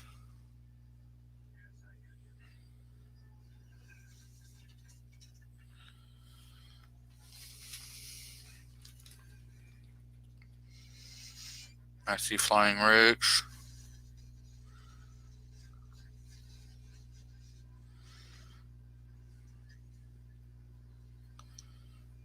So I'm not sure what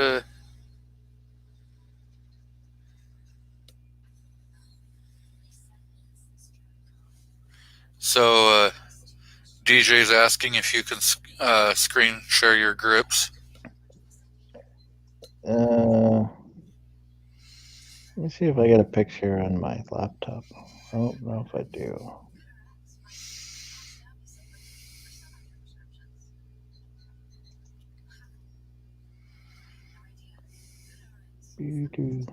Just give me a second.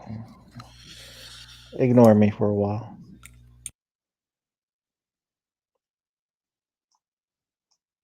Yeah, you say ignore you when I start going into a coughing fit.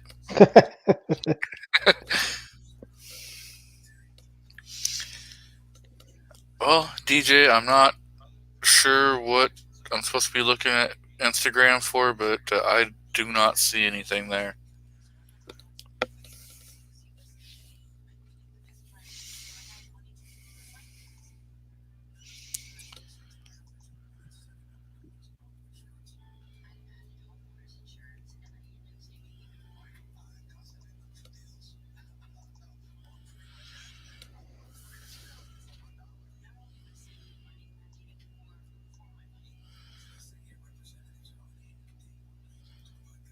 I got my grips up.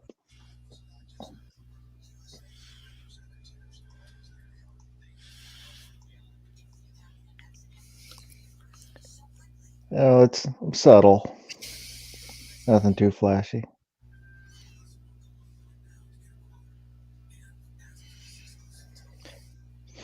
I usually keep the rubber grips on them because they give you a better grip. And then when I want to be fancy, I put on the wood grips.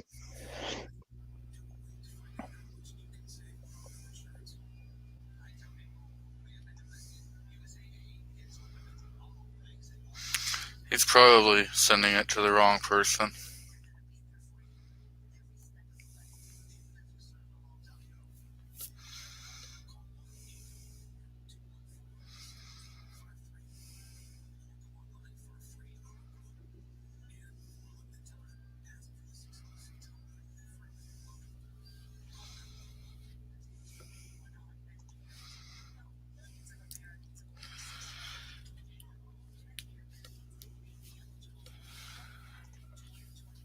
So,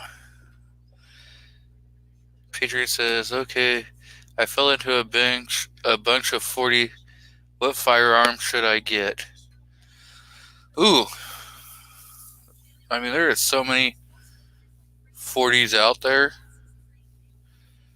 You know, I mean, if you're wanting an all-metal 40, that CZ, what's it, CZ40B, looks like it'd be a pretty fun. I have not shot it, but it does look like it would be a fun little gun to grab. Foss would tell you to grab an HK. Well, they're good guns, but the biggest question is what 40 can you find right now? You can find lots of different 40s. I mean, it depends upon what, are you looking at your local gun shop only, or are you looking at stuff available online? Are you wanting new, or are you wanting used? Do you not give a damn?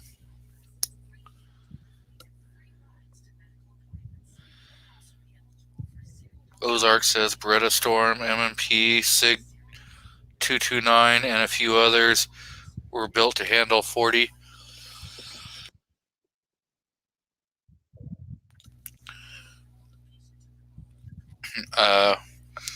The Gen 5 G23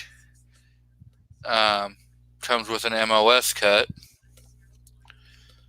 but that doesn't really matter because, well, you're not going to put an optic on it.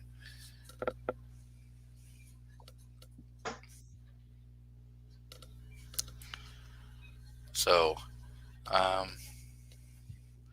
there's a hell of a lot of. You could go with a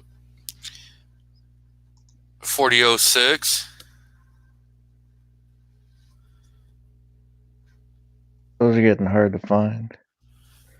Yeah. I still find them out there. One of these days, I should pull the trigger and buy one. But I've got a little other things right now that are priorities going on.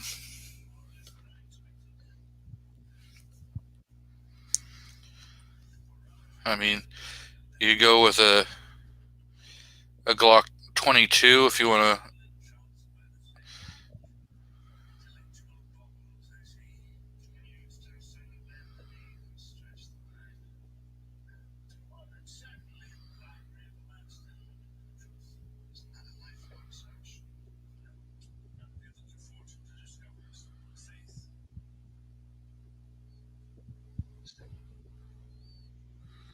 Oh, I guess he was talking with barbecue. So Rick says his favorite is his 40 HK USP. So, you get a high point.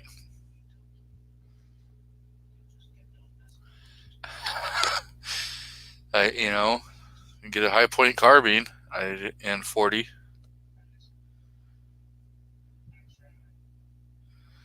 Um, yeah, I guess it depends on exactly what you're looking or feeling for.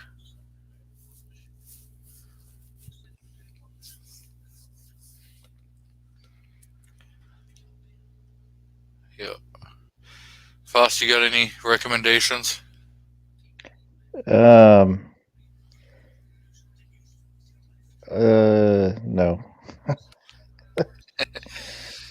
Whatever he thinks looks nice. Exactly.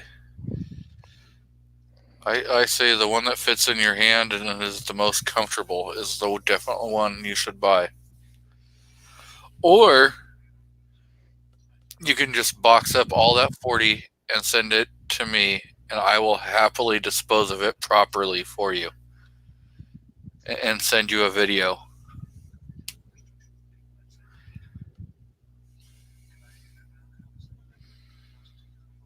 I'm pretty sure Foss would dispose of it properly for you also.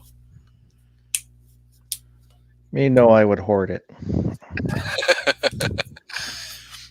Well, see, I would dispose of it properly for him, and then I can just hoard what I already have. Well, you could just tell him you disposed of it. He would never know.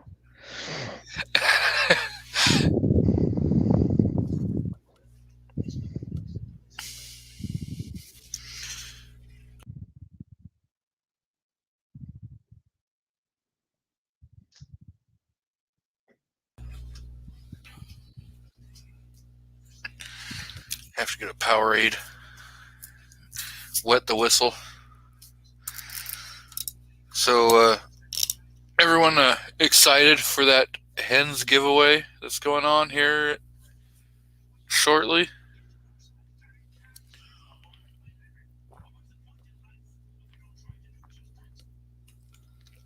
I think should be a lot of people show up for it, I would think.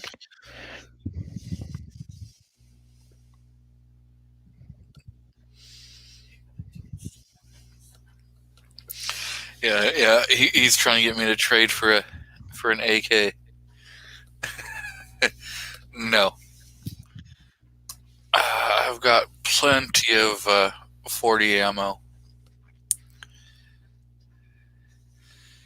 and plus, I just got 100 rounds of 7.62 by 39 sent to me, and I'm going to have to dispose of that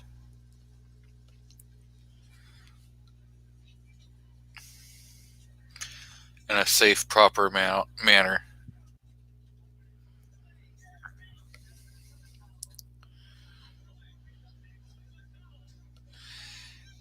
He says, I'll even throw in one of those silly AR uppers.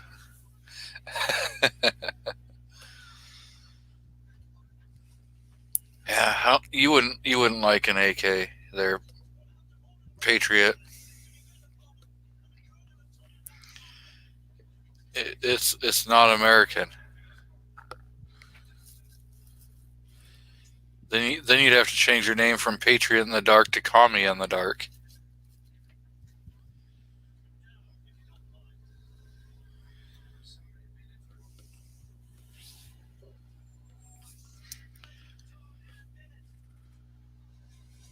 What time is the hens chat?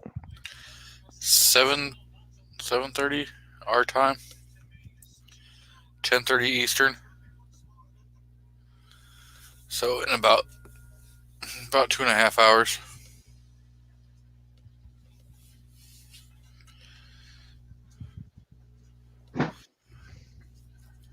Oh, I'm running out of things to talk about.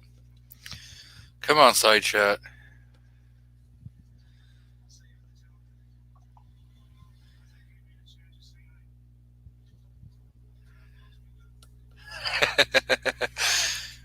He says no.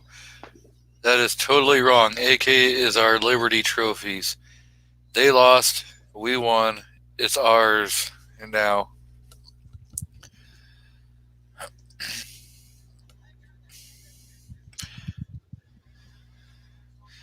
I see MKJO back out in the crowd. Oh, he said he'll throw in the AR upper. I know, but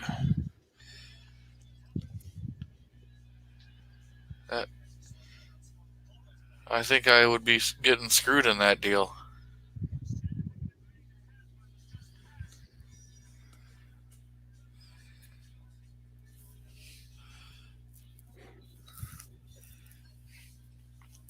I mean, shit, right now you can't even touch a crappy IO AK for under $1,000.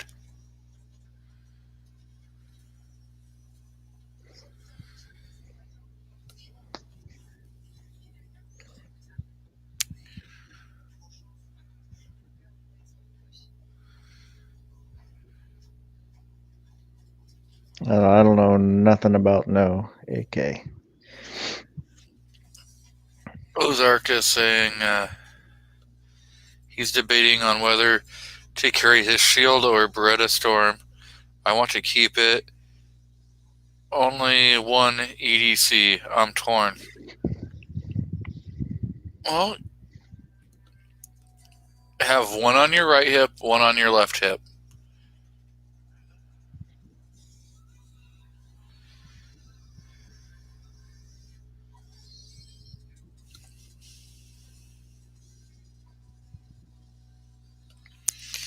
He says, Rich says, IO doesn't even make AKs anymore.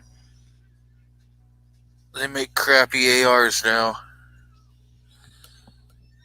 Well, that's because no one would fucking buy their AKs. I mean, you were almost a moron to buy an IO AK.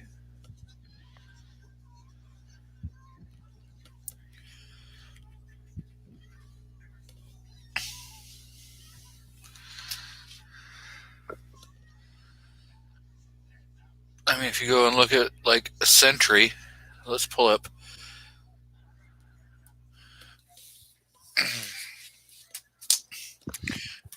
some cheap A.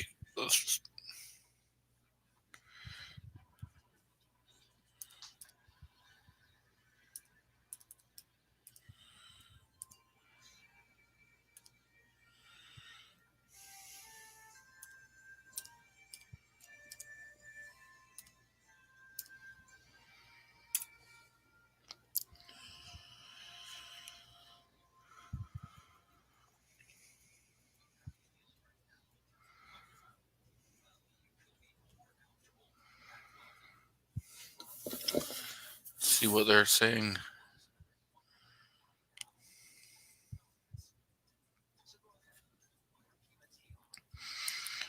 I'm not going to subscribe.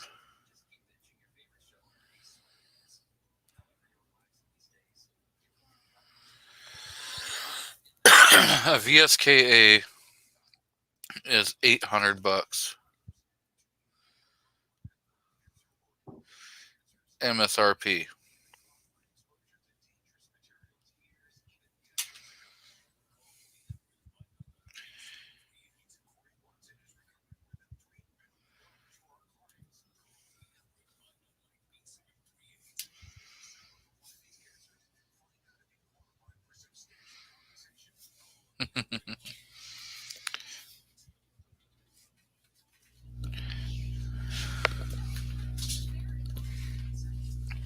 Yeah. Oh, I've known some people who've had IOs that shot, but they were pretty shitty. I mean, they may have functioned, but the sights were so far off. I mean, you were point shooting because you weren't using your sights.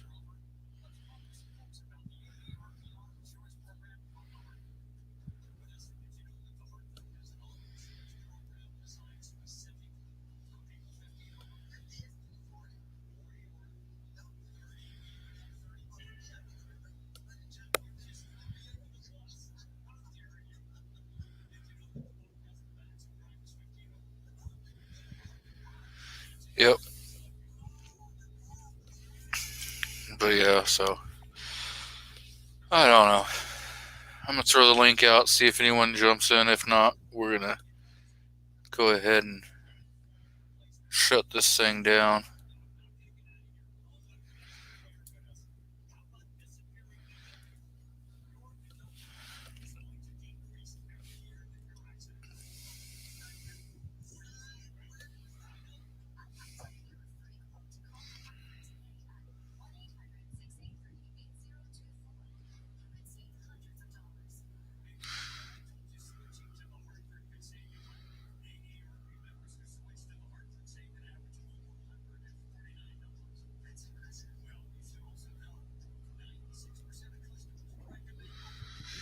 Yeah, pretty much most of the shows that happen past like 7 Pacific time, so 10 Eastern during the week, I'm not making them because I'm up at 3 a.m. Pacific time for work. So staying up past 7 is cutting into my sleep time. Yeah, I miss most of the shows too because I need to go to bed like 4 o'clock.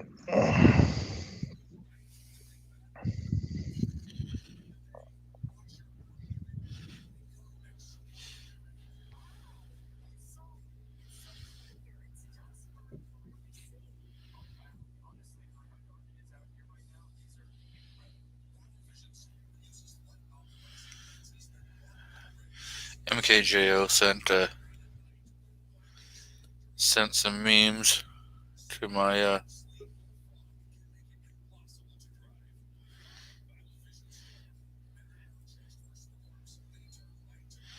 what's going on, Guns? Not much. How about yourself? You know, living the American dream. Heard that. Boss, how are you, sir? I'm doing all right. How's the almost daily gun extravaganza spectacular doing? Seems to be going pretty well, I think. Been getting some good feedback, I think. That's good. Do you have a show happening? Is it this week or next? It'll be tonight / tomorrow morning. That's what I thought.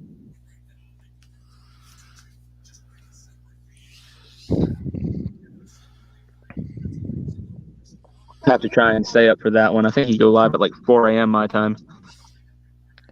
Yeah, 1 o'clock a.m. Pacific, 4 o'clock metric.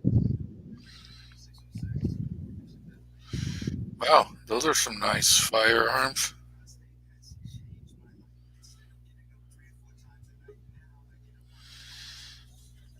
Oh crap! Defense stats. Are you even allowed to be on here? You're still at work, right? I just got off work. Are you shutting down? Nope. Yeah, now that you're okay. here. Now that we got some people here, maybe we can have some conversations. Yes, yeah, it is. Friend's dad jumps in, you're like, oh crap. Barbecue jumps in, you're like, hey, barbecue. Right? Oh crap! Your friend's dad's here. I'm gonna say it's all right. I get excited too if it was that way. I'd be like, oh shit, Friend's dad's here. Hot damn. Now I just got off work, hopped in the car, and saw you had the link posted, so figured I'd say at least hi for a little bit.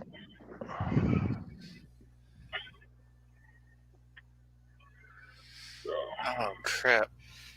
So thoughts and prayers go out to you, Ozzy, and your family. That is some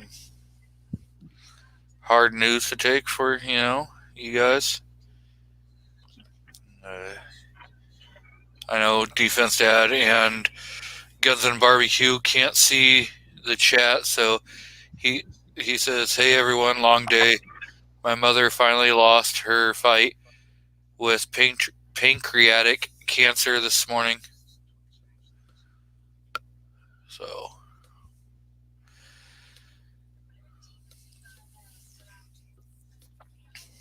That sucks. Sorry, Guns and Barbecue. no, that was Ozzy. Ozzy. That Or Ozzy, I'm sorry. I'm driving. Really I can't sorry to see hear the that, chat. Ozzy. Sorry. So we got DJ jumping in. I just heard the unfortunate news, man. Thoughts and prayers out to you and yours, bro.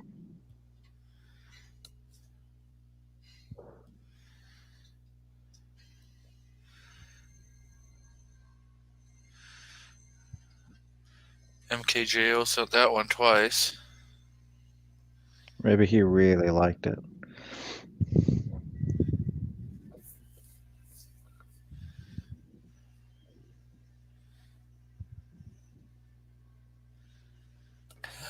You guys all going to log in to see if you win stuff tonight? I'm gonna watch, but I can guarantee you there is zero chance I'm winning. Did you not enter? I did not enter. Oh, that would be how he can guarantee that zero chance. Well, you can't say that because if you're going to watch, you could win one of the optics that they're giving away because you have to be watching live for that. I don't know if you have to be signed up, though. I don't think so. So, does anyone notice anything with this this target? Yeah, she took care of the hostage. That's right. There's no more situation. It's like from the movie Speed. What do you do in a hostage situation? Shoot the hostage.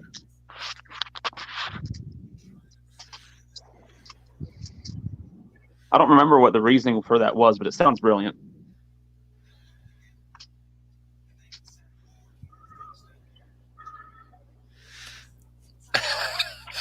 That, yeah.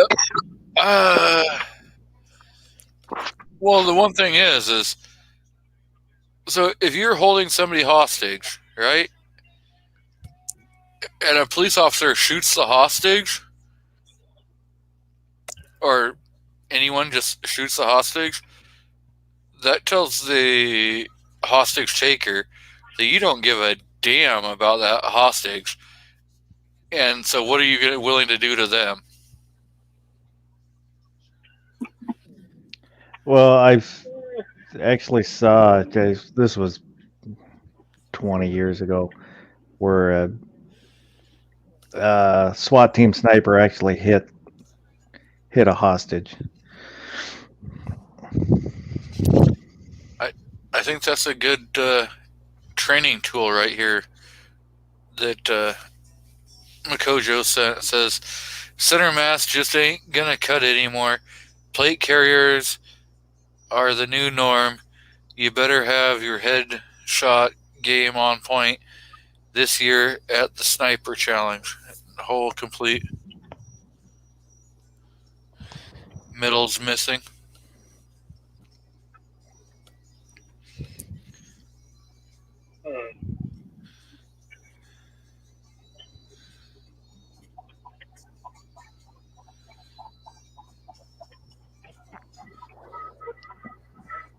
I don't know if I want to endorse that or not. Right?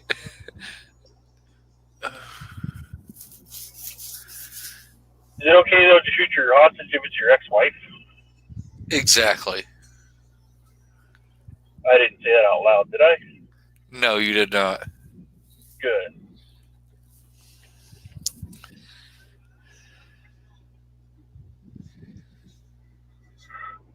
Patriot in the Dark says it takes them out of the situation.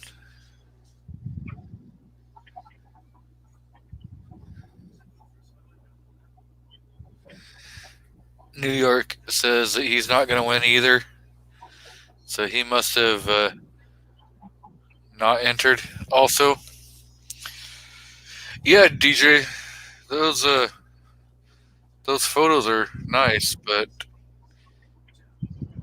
I have the Insta on my phone and I'm on my computer. Oh, drag, dude. Sorry about that.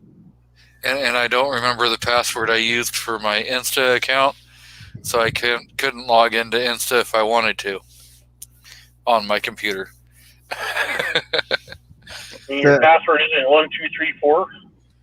You know, I thought about that, and I decided I would try 4321. But then I was like, maybe that's just going to be too easy, so I don't remember what the hell I chose. Oh man, you got to go alphanumeric. ABC 1 2 3. You can't do a countdown because things explode at the end. Maybe that's what happened. Maybe I did a countdown and I nuked my own Insta account.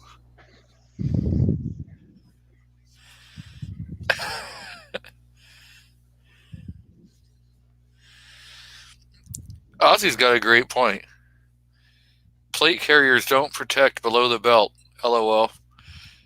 And if you look at a lot of the videos that I put out, at least one of my shots is down south.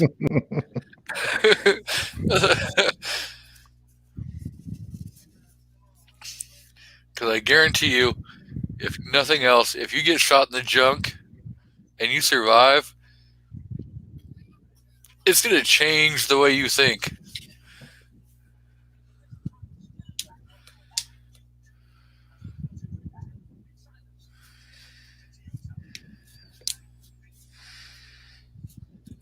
New York says you didn't need it anyways.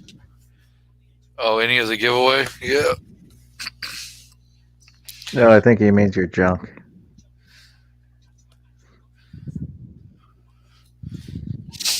It wouldn't be me losing my junk. It'd be whoever was on the business end of the firearm. I did it when I was friggin' shooting the wife's 9 during the break-in. I think I put like 10 rounds down south.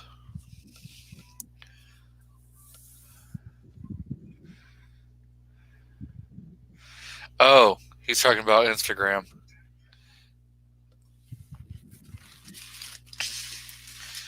I don't know. I think I got almost as many followers on Instagram as I have on YouTube.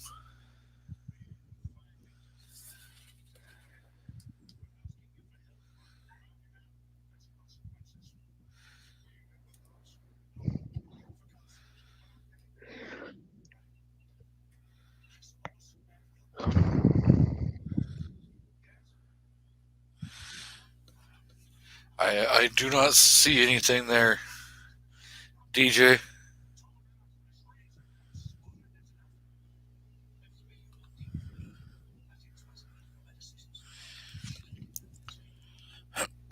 Are you on your computer or are you on a phone, DJ? Oh my goodness. I forgot because I was back there texting you. No, I'm on my phone right now, and I'm just like trying to struggle. The struggle bus is climbing the hill really slow today, trying to figure out how to send you something picture-wise on the StreamYard. But I'm gonna quit distracting you with that crap though. Carry on. I was say if you're on a computer, you can screen share easily, but I don't think there may be a way to do it from your phone. I'm just not 100% sure. Yeah, I'll go to the library and check out that idiot's guide to figuring this stuff out. Yeah, like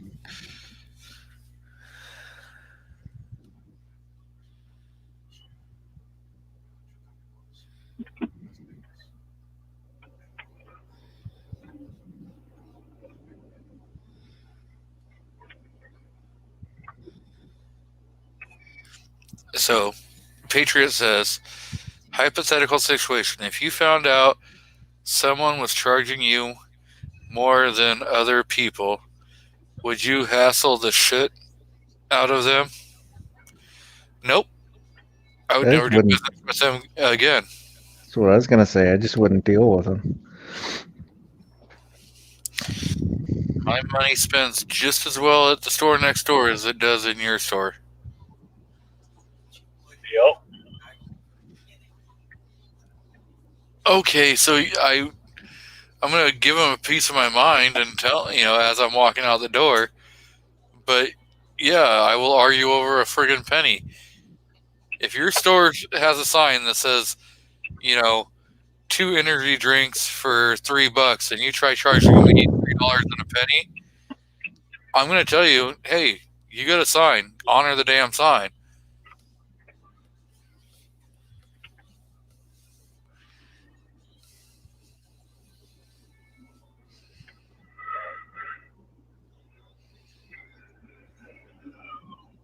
Don't allow for tax.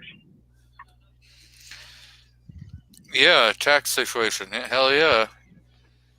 Well, in Washington State, you pay 8 cents on the dollar. Oh, okay. Yeah, it's probably higher than that now.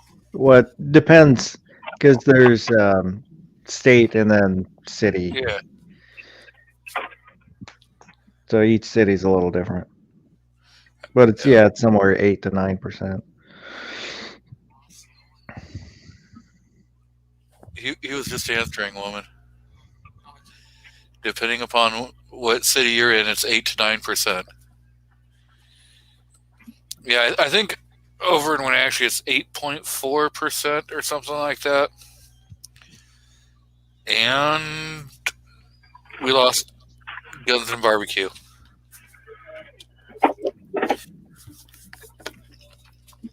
I think the Easter Bunny came back to exact some revenge. He said that he had a like hundreds of eggs to hide and have sought out sometime today. Why today? Well, I can't account for his family's traditions, but I think any time when you're a kid is a good time for an egg hunt, better than a bug hunt. I don't know. I guess it depends on what bugs you're hunting. Yeah, I suppose. I mean, if it's a tick hunt, yeah, you're not going to be having very much fun. It'll be good to get rid of those bastards, though, for sure.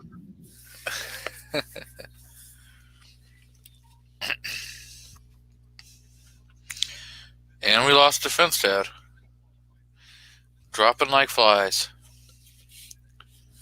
They must be queuing up for that giveaway. It's still 2 hours away. It's also, I don't know, it's about dinner time here in Central Standard, or Central Daylight. Well, I guess it's dinner time depending on what time of day you eat. Yeah. Because it's like 5 o'clock out here. Yeah, I'm staring down the barrel of 7:19 p.m. Yep. I see what they're out there, Warsaw Patriot.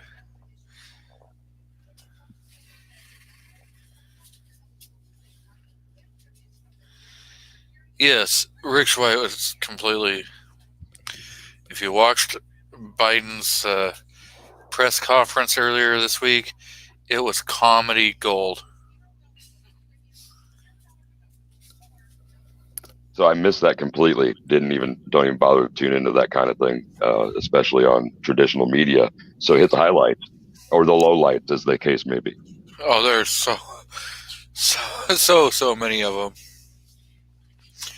I know there's a hell of a lot of them that are out there on Insta.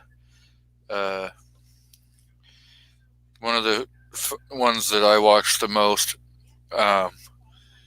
is what's it? David, the Hispanic conservative. Dude is friggin' hilarious.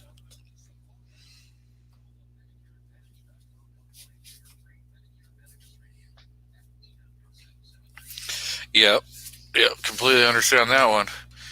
So, Defense Dad said that he got kicked when he shut his car off because the Bluetooth shut. Yeah, that's one thing. When you're on your phone, if you're hooked to a Bluetooth device or you're hooked to a headset and you disconnect that headset, done. They will automatically kick you. Fade to black.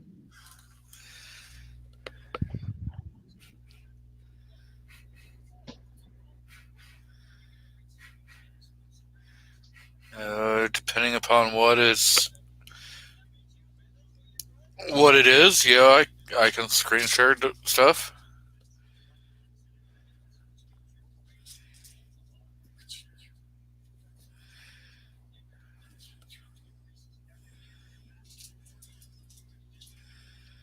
Oh yeah, Warsaw was soliciting opinions on those Tokarifs earlier. Hmm. I'd be interested to see what they're looking like. Chrome Toke would be kind of cool. Ozzy says that he's rearranging his gun safe right now to make room for the new gun that he's gonna win. So that is the Zastava M70AA. Just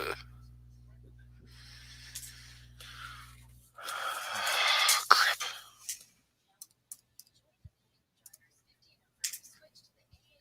Are we standing by for technical difficulties, G23? Because I'm not going to feel so bad if we are. Yeah, I just dropped stuff. Well, drop all you want. I'm sure that Warsaw will make more.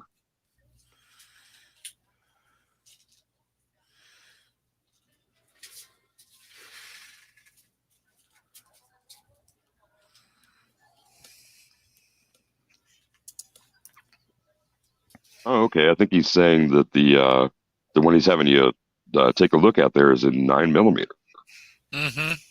instead of 765. That's interesting. Damn, I didn't even know they existed. That's kind of interesting.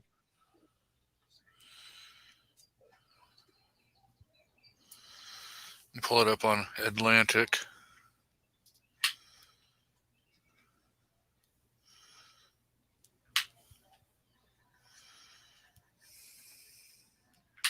Oh, and he goes on to say that they have them in both. I wonder if it's chrome both. The anticipation. Oh, and he's also saying that it's not on Atlantic. But did you find it? It's right here. Okay. The Stava Arms M70AA pistol chrome. Yeah, that's what he called out for. Maybe he was making the distinction between the two different caliber offerings, only one of them being available at Atlantic.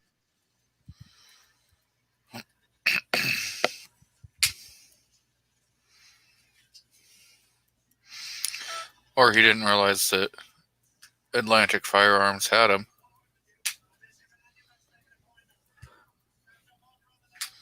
Let your That's fingers what do the shopping.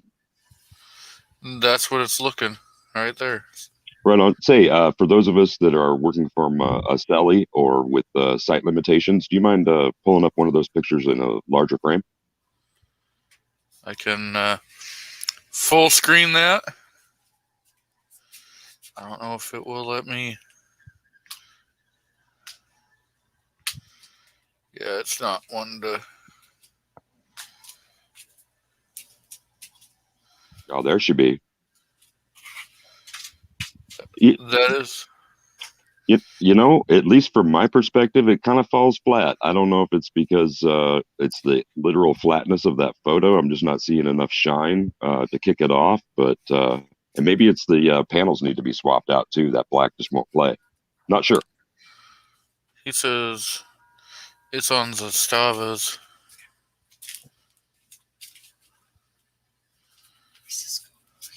Yeah. Let me see if I can.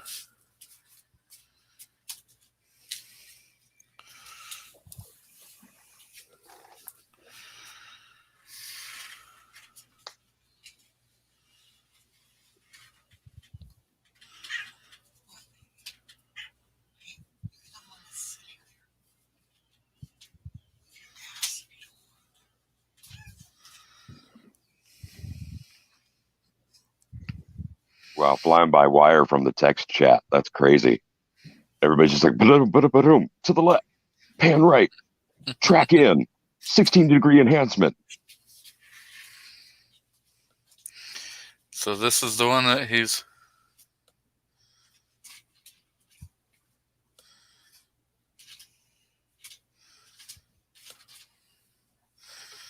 Is that the Whoa. one? That's looking awful gray for a chrome, like a midnight chrome finish, maybe, but that wouldn't have been an original finish, like a midnight chrome. They didn't do those back then that I'm aware of. He says not it. Well, we can. It's almost like he's right there at your shoulder, isn't it? Almost there. Come on, Biggs. Almost there. I mean, that's the M70 AA.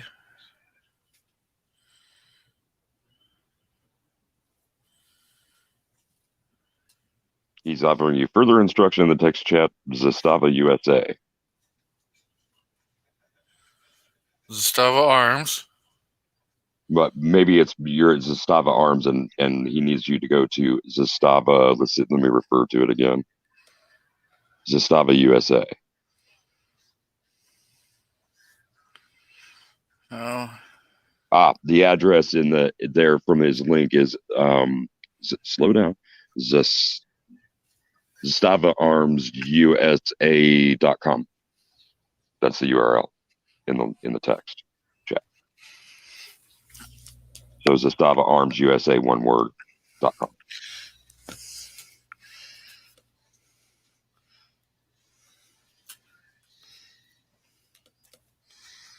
Again, we're flying down the trenches on the Death Star. Almost there.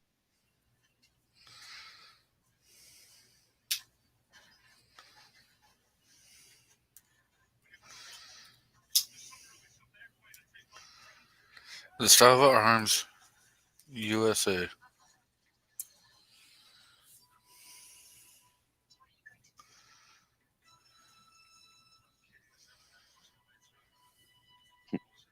Makoyo, thank you. There's another Star Wars guy out there. I was wondering if that was just a little too freaking geek for a Saturday early evening. Probably. Thanks, Biggs. Let's see if a third time that's going to be a charm. Come on. Daddy needs a new Toka Rev. 7,11. Third time's the charm.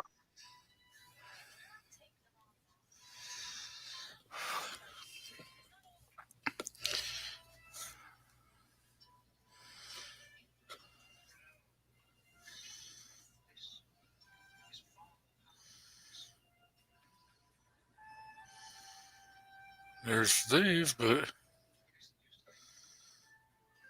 Well, remember when I was talking earlier, I was talking about Easter egg hunts with barbecue and his kids and kin. yeah. Now I think we are on a bug hunt right now, bro. And I'm not, and I'm not sure that Hicks and the rest of the Colonial Marines are down for this mission. We might just have to suspend the game. Unless that's it right there. I cannot tell. Defense Dad's like, move along. Counterpoint Warsaw's scroll down. It's all you, G23, man. Your call. It's I do like the lines, and I got to say, as long as the thing's on the screen correct or not, that hammer spur, it's not fun to work it, but I kind of like the looks of that. It's not a lot out there, like that, and certainly the solid rather than a skeletonized one just has that absolute Cold War flavor for me. there's what we need right there. All right, problem solved. Don't know how long it's going to be before they end up being serped out, but hey. The one thing this is a U.S. made, not import.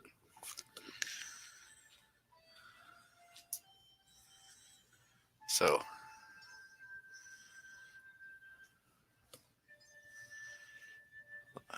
but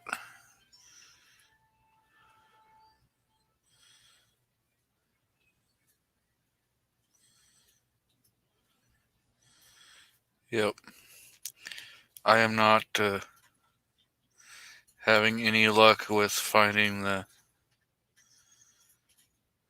Oh, maybe right there.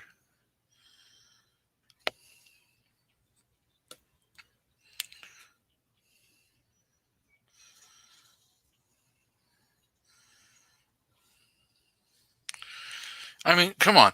You're going to put right on the frame, read owner's manual before using?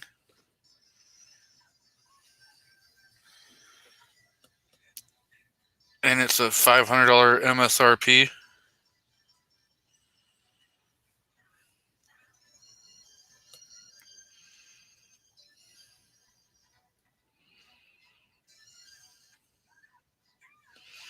Yes, I am very easily distracted.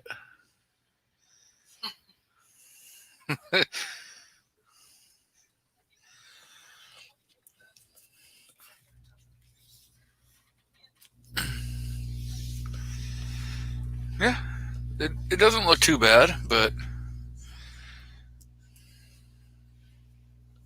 9mm parabellum.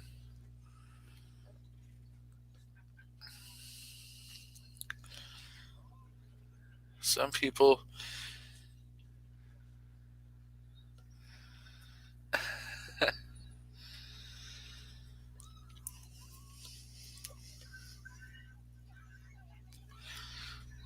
So DJ, have you started working on getting your channel up and going? Oh, not a lot of there. One of the things that I am thinking about doing, however, on that tip, and thanks for the opportunity here, is that Wanamaker going to roll around Tulsa Arms, and I'm going to hit up because my focus, at least at launch, is going to be the part of the Second Amendment and unfortunately the part of the NFA that the Hearing Protection Act is. And so I'm thinking, maybe something that would be interesting and a little a path less traveled for some of the guys and gals that we, content creators that we like and hang out with is, check out New Ear Pro. Check out anybody that might actually have a focus on not just general NFA repeal or reform, but specifically for hearing and hearing loss. I have significant hearing loss in both ears. Spent most of my life now with headphones on and standing in front of the stacks at concerts, rocking. So yeah, I'm all about protecting what I got left. Yep. And I swear to God, squirrels, their ears, they should be protected too. Right before you get them.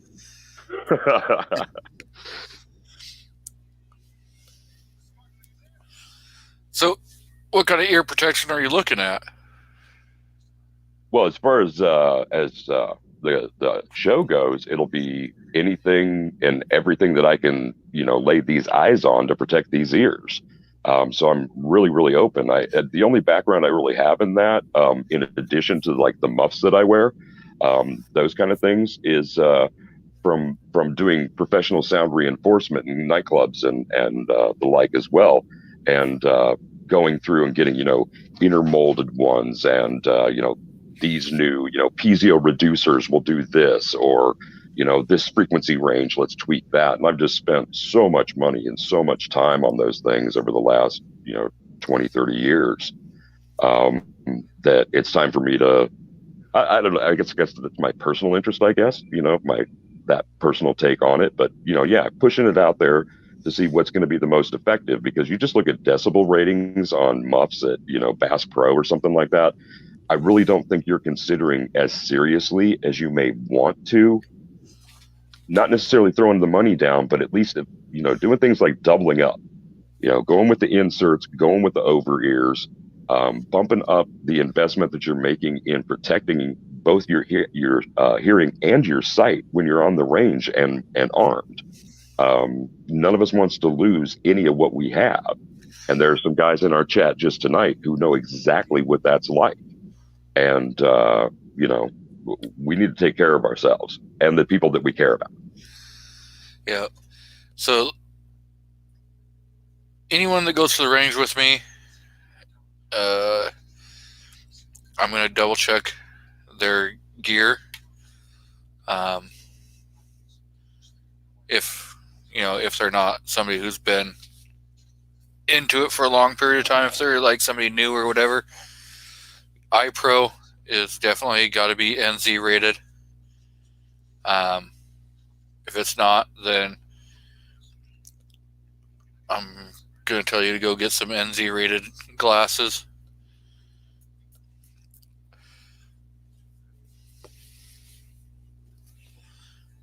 and they're not that expensive.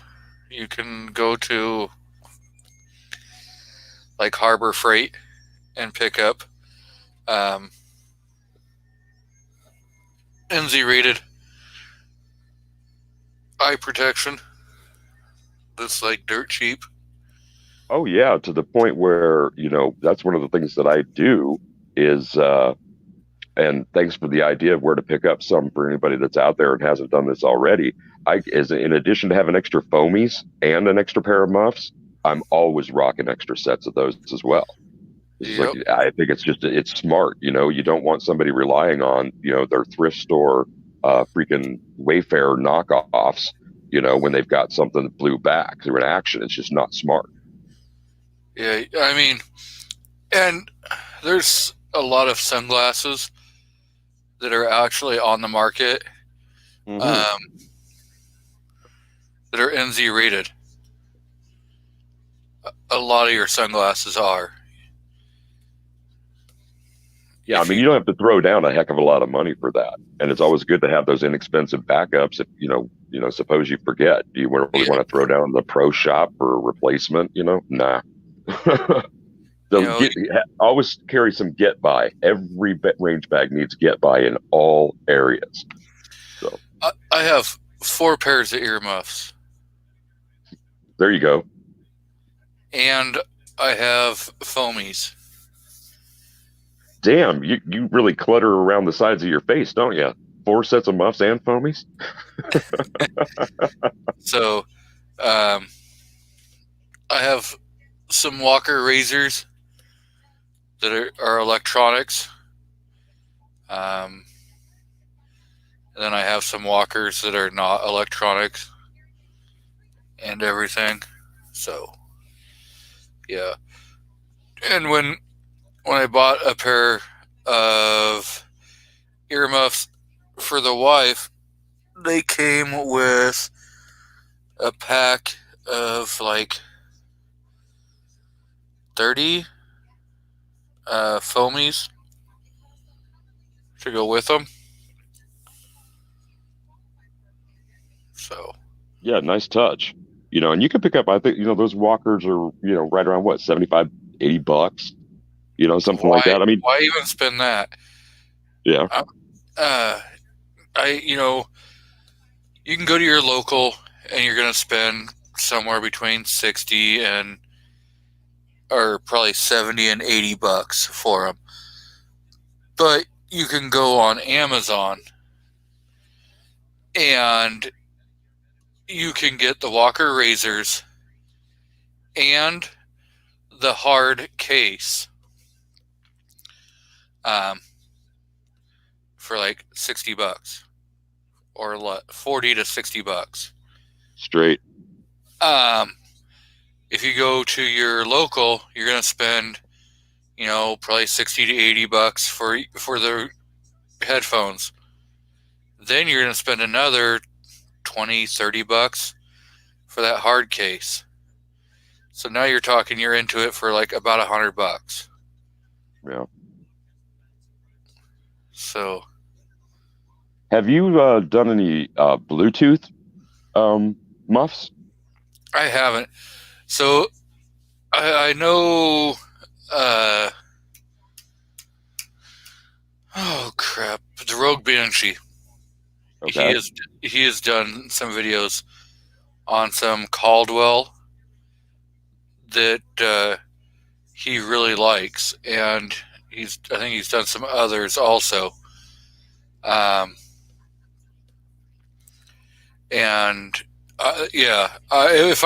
If I was gonna go with like the Bluetooth, I would probably go with like the Caldwells. They're not cheap. They're probably $130, I think, right around in there. Okay.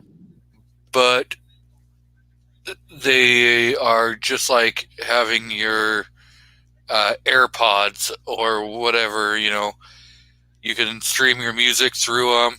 You can use them to talk. Yeah. On the phone and everything. Yeah. And they have noise canceling in them. So see, I like Rogue. He's a great guy, and he has, in addition to what you're talking about, he does some just incredible reviews in general. You know, he's a very complete kind of cat.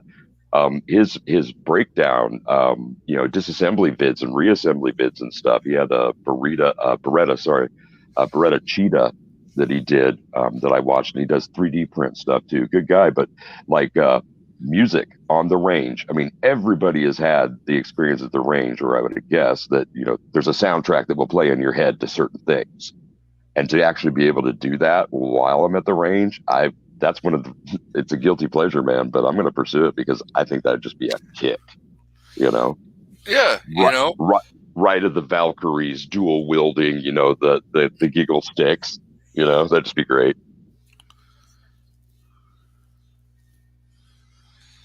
Yeah. I wouldn't mind like picking those up and testing them out and seeing and on there when you're wearing them they have just like your Walker Razor electronics where you have directional mics, so you can be walking down the road and kick that mic on and still be able to hear the conversations going on around you. So people may think that you're actually, rocking out or whatever, and you can still hear, everything that's going on. So you got your situational awareness, plus you're hearing everything.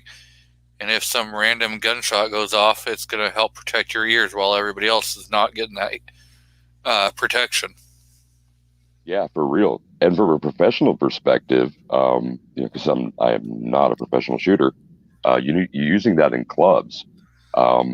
Because the reason I'm going to pursue that additionally is because I want to be able to control the amplitude in my headphones. I don't want to rely on Bluetooth. I've been wired my whole career, and I just don't know about that whole virtual signal crap. I can't have it drop out if I'm in the middle of, doing a back announce or something like that. So being able to control the volume inside the headphones while protecting myself from the outside from everything else going on in the club. It's a constant fight.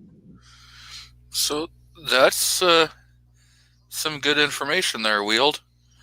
Wheeled and Well Armed says Harbor Freight has some electronic earmuffs for $15 that are better than any name brand, but bigger than name brand. Yeah, see, I have the Walker Razor Electronic Slim.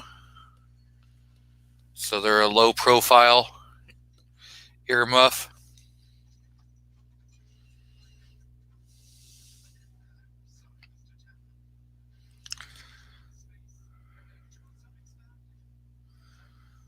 I have Howard Lights, however you pronounce it. Yeah. I really like those ones. I got them off Amazon. Yeah.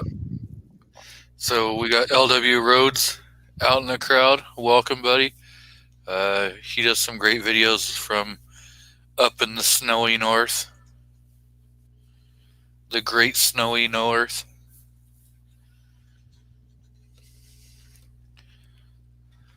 So, Faust, when you're doing, like, say, the 300 black bids that I just checked out, your Ear Pro, those Howard Lights, are they a low profile? And do you have like any issues when you're bringing something up the shoulder with your ear cups being too big? Sometimes yes, sometimes no. I didn't that range trip, but they are big enough where once in a while they will hit the stock. I've got some other ones that are thinner, but they don't give you. They're not electronics. My other ones, and they fit better up against the rifle, but they don't give you as much hearing protection alone that the Howards do. I think the first set of earmuffs that I bought the wife were Howard Light Hot Pink.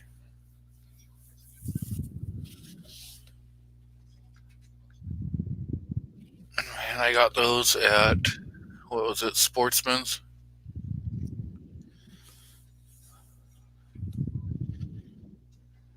Outcast says, I've got the same kind as me. I think they work great. No way someone sneaks up on you in the woods.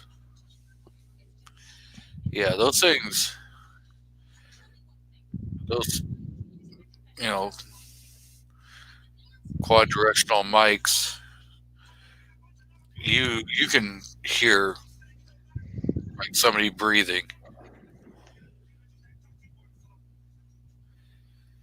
But they also work great at canceling out the noise. So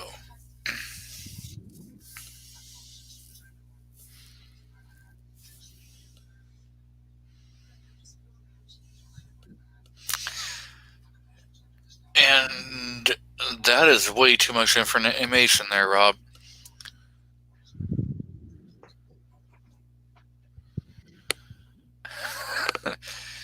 He wants to listen to what's going on through walls.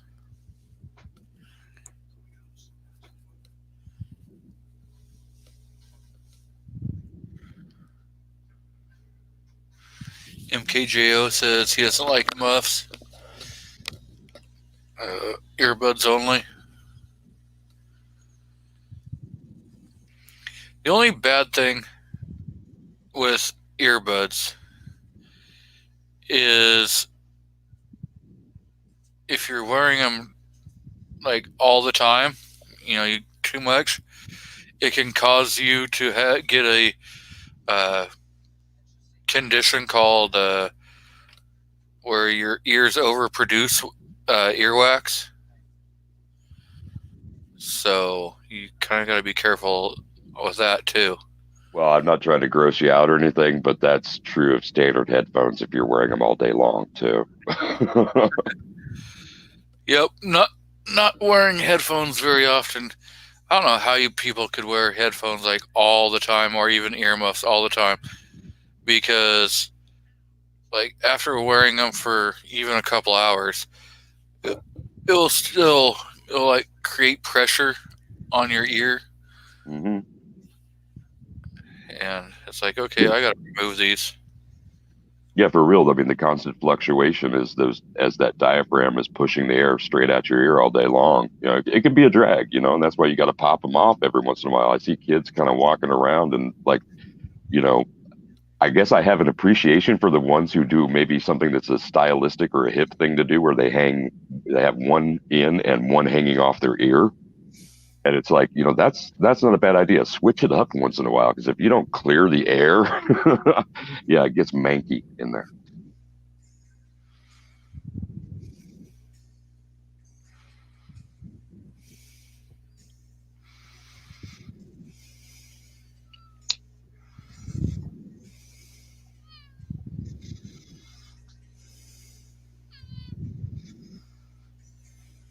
Patriot makes a good point when he says that if you have electronic muffs, you can also buy different earpieces for them so they don't sweat.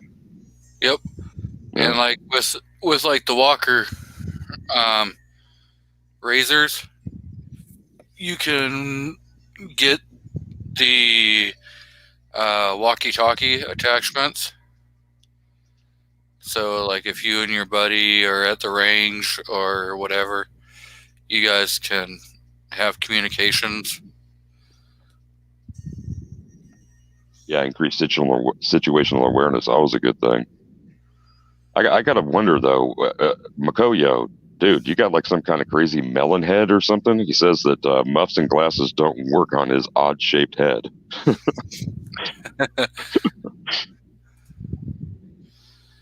Yeah. Mario says that's why I use Aftershock earmuffs. Checked them out for calls and music. Yeah. I hardly ever wear like earphones or anything. The only time I really have earphones on is like when I do this, because I have the earphones and the mic.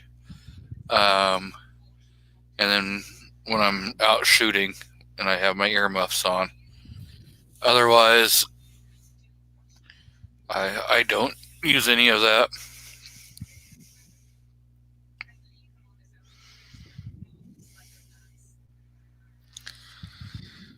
Makojo says, how about those earmuffs that wrap around the back? Where do you find those? Oh, I know where you can find those. They're those sweater muffs. They're on the seat behind me on the motorcycle. Okay, bad joke. Well, I know some people, depending on your earmuffs, all they do, or your headset, is instead of having the piece that goes up over your head, they just flip it to the back, and then they run the earmuffs on there, so it's actually just dripping over the back. And like this, I can run it like that, and then turn my mic to the full down position, so my mic's still sticking out there and can still pick up the sound. But the headset piece is actually behind my head. Something tells me that you could have actually shown us what you were doing there instead of having us all like Patriot out there just having to imagine it. Come on, man. Screen share your headphone set. Yeah, I'm kicking back in shorts only. Oh, damn. All right. Well, get casual. It's your joint. It's your party, baby. So yeah, I think I know what you were talking about, where it's got the boom that you can peel back and you can do the same thing the other way. Yep. Yeah.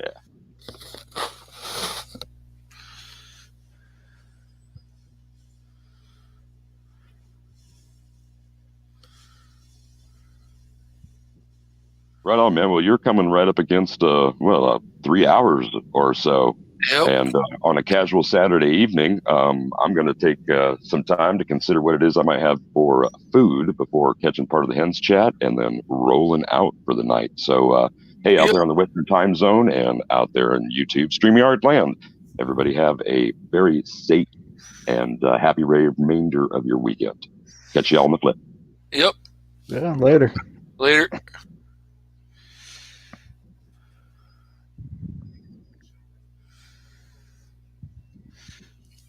So, I'm wondering if those are from Caldwell. Let me see if I can pull up some.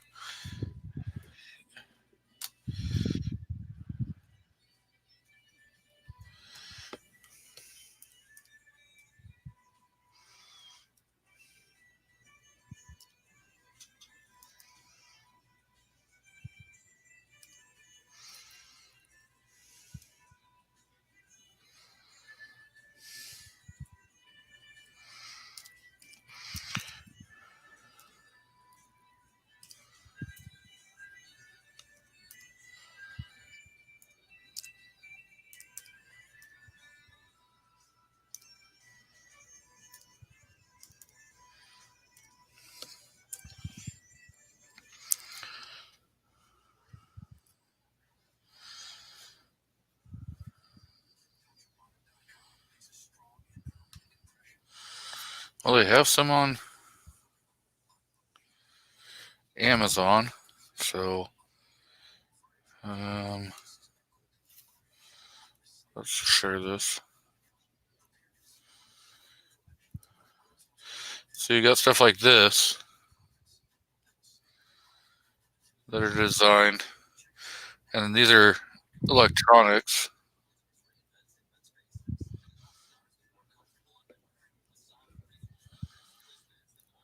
I used to have ones like that weren't electronic, and I used to like that behind the head, but now for some reason now it bugs me to have it rub on my neck.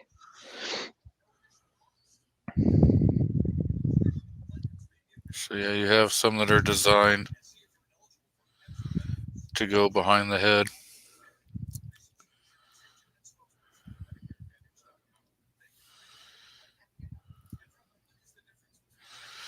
These are like what I've got.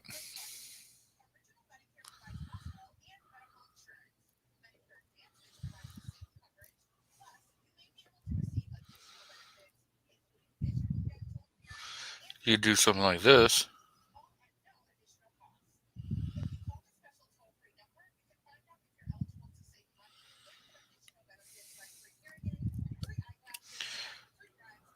So yeah, I mean, they're out there. All you got to do is just Google search them because they popped right up on Amazon, and there's probably a bunch of other places that have them too.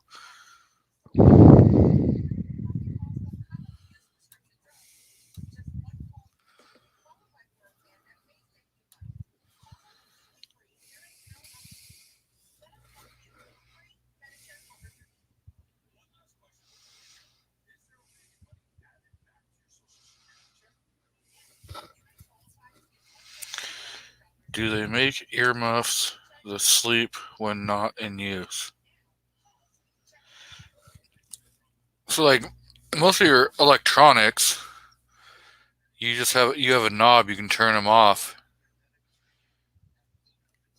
Out there, and then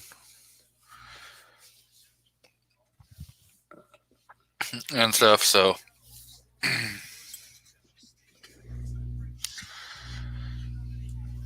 Rob's out there commenting and not when he's got a link.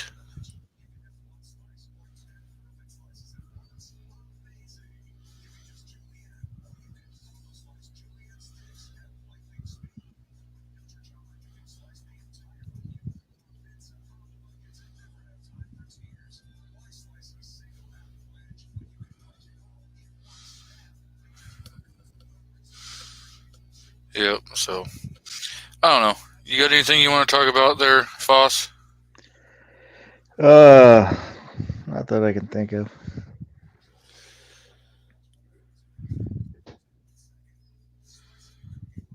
So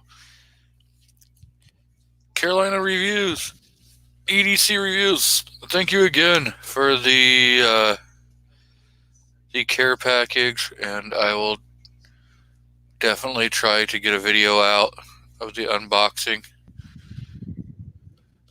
And Defense Dad says, I'd like to get their Walker rechargeable Bluetooth earpod type ear pro. Would be nice not to fight earmuffs. Getting a good cheek well on a stock. Yeah, that'd probably.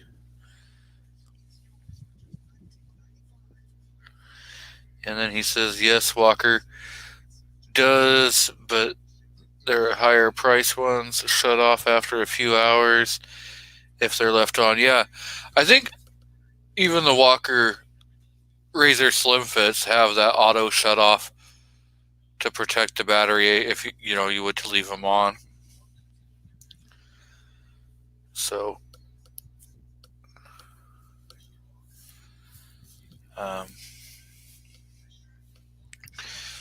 but yeah, I got nothing.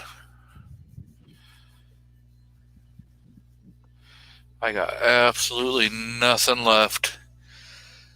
If Carolina wants to jump on for a few minutes, I'll throw the link out there real quick, but otherwise, I think we're going to call her a night.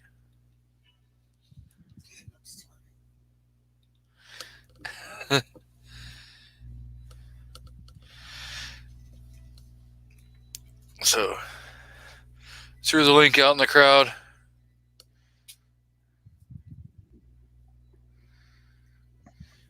Yeah. New York says the batteries last a long time. So, they definitely do. Anyone who wants to jump in can jump in. Otherwise, I'm going to give it a couple minutes and we're going to bail out of here. Yeah, I'm gonna have to jump in a little bit here. Yeah, you want to give your plugs? So everybody check out. Caught me flat-footed here. Night Shaft, who was on earlier, he's got a small channel, some a few videos. So as soon as I get the link here, because I was unprepared. Sometimes you just gotta, throw curveballs and see what happens. So go check out Night Shafts. Give him a sub, show him some love, and check out anybody who's been on the panel. There are links a little bit earlier in the chat, or anybody that's out in the side chat, or better yet, start making videos yourself, because you never know who wants to hear what you have to say. So, throw out there, Carolina EDC says, go enter his giveaway on Instagram for a belt of your choice from Core Essentials. Ooh. Ooh, that's a $60 value right there. So, Does he have a link he can drop? I'm pretty sure he probably could. Why don't you drop a link to your Instagram, Carolina, so they can go right there.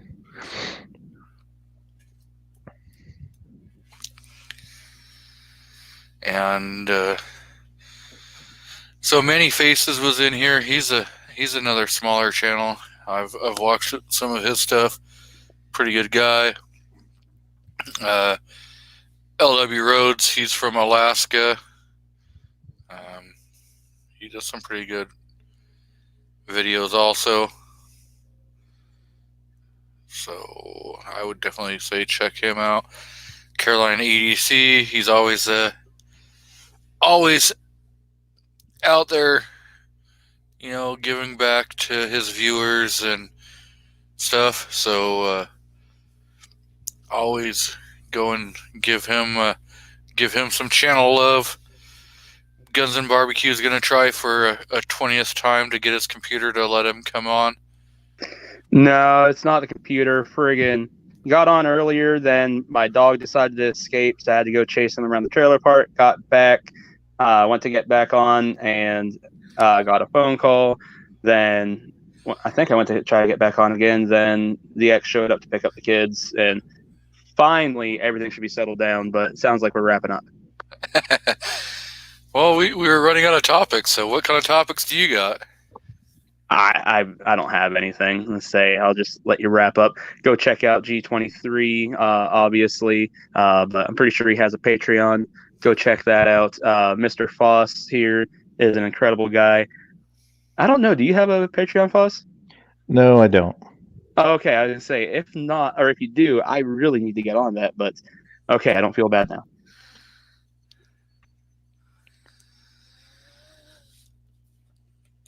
And these last two links that I'm dropping here, I'm not even sure if these are the right channels, but Yep, Many Faces. Yep.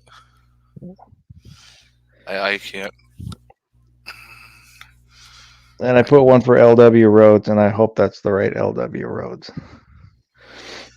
Well, let me pull this up and Rhodes, and I hope that's the right LW Rhodes.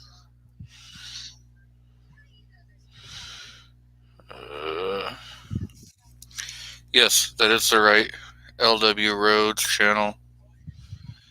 And Many Faces. Yep, that is the right one. He's got 46 subscribers. Come on, guys. We got to get him up to like 100. So. And Patriot in the Dark says he's dropping a new Founding Father series. So it's probably the one that New York guilted him into, like, doing 5,000 voices for. So probably will be a pretty good series.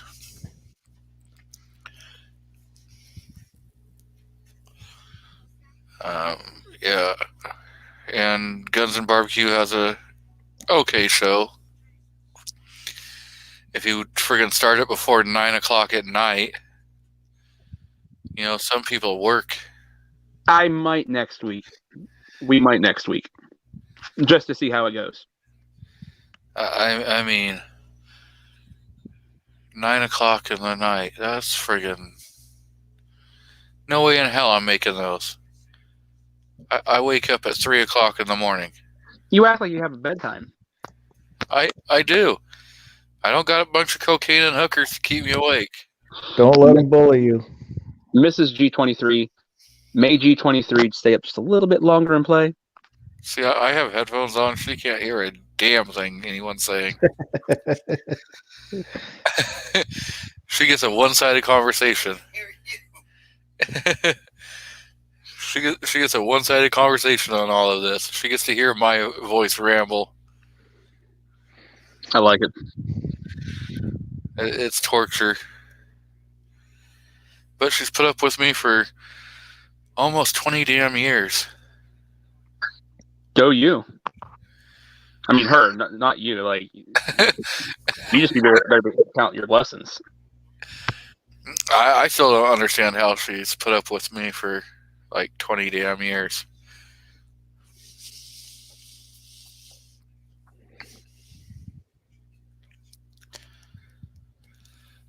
So yeah, the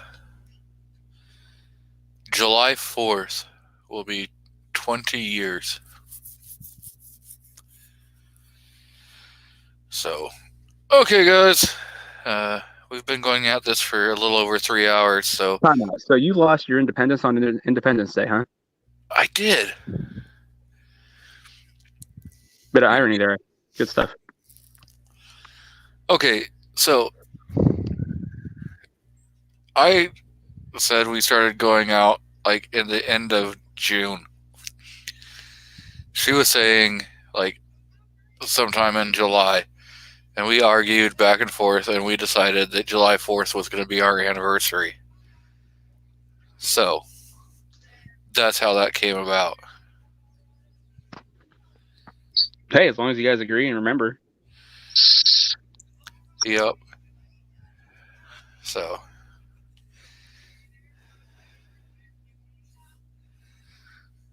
Yep. But, okay, guys. Have a great evening, and see everyone over on the Hens chat. Any plugs for any videos coming out? Anyone? Before we bail out of here? I need to make more videos. Go check out the Almost Everyday Extravaganza Gun Show Nightly Guns and Barbecue Show.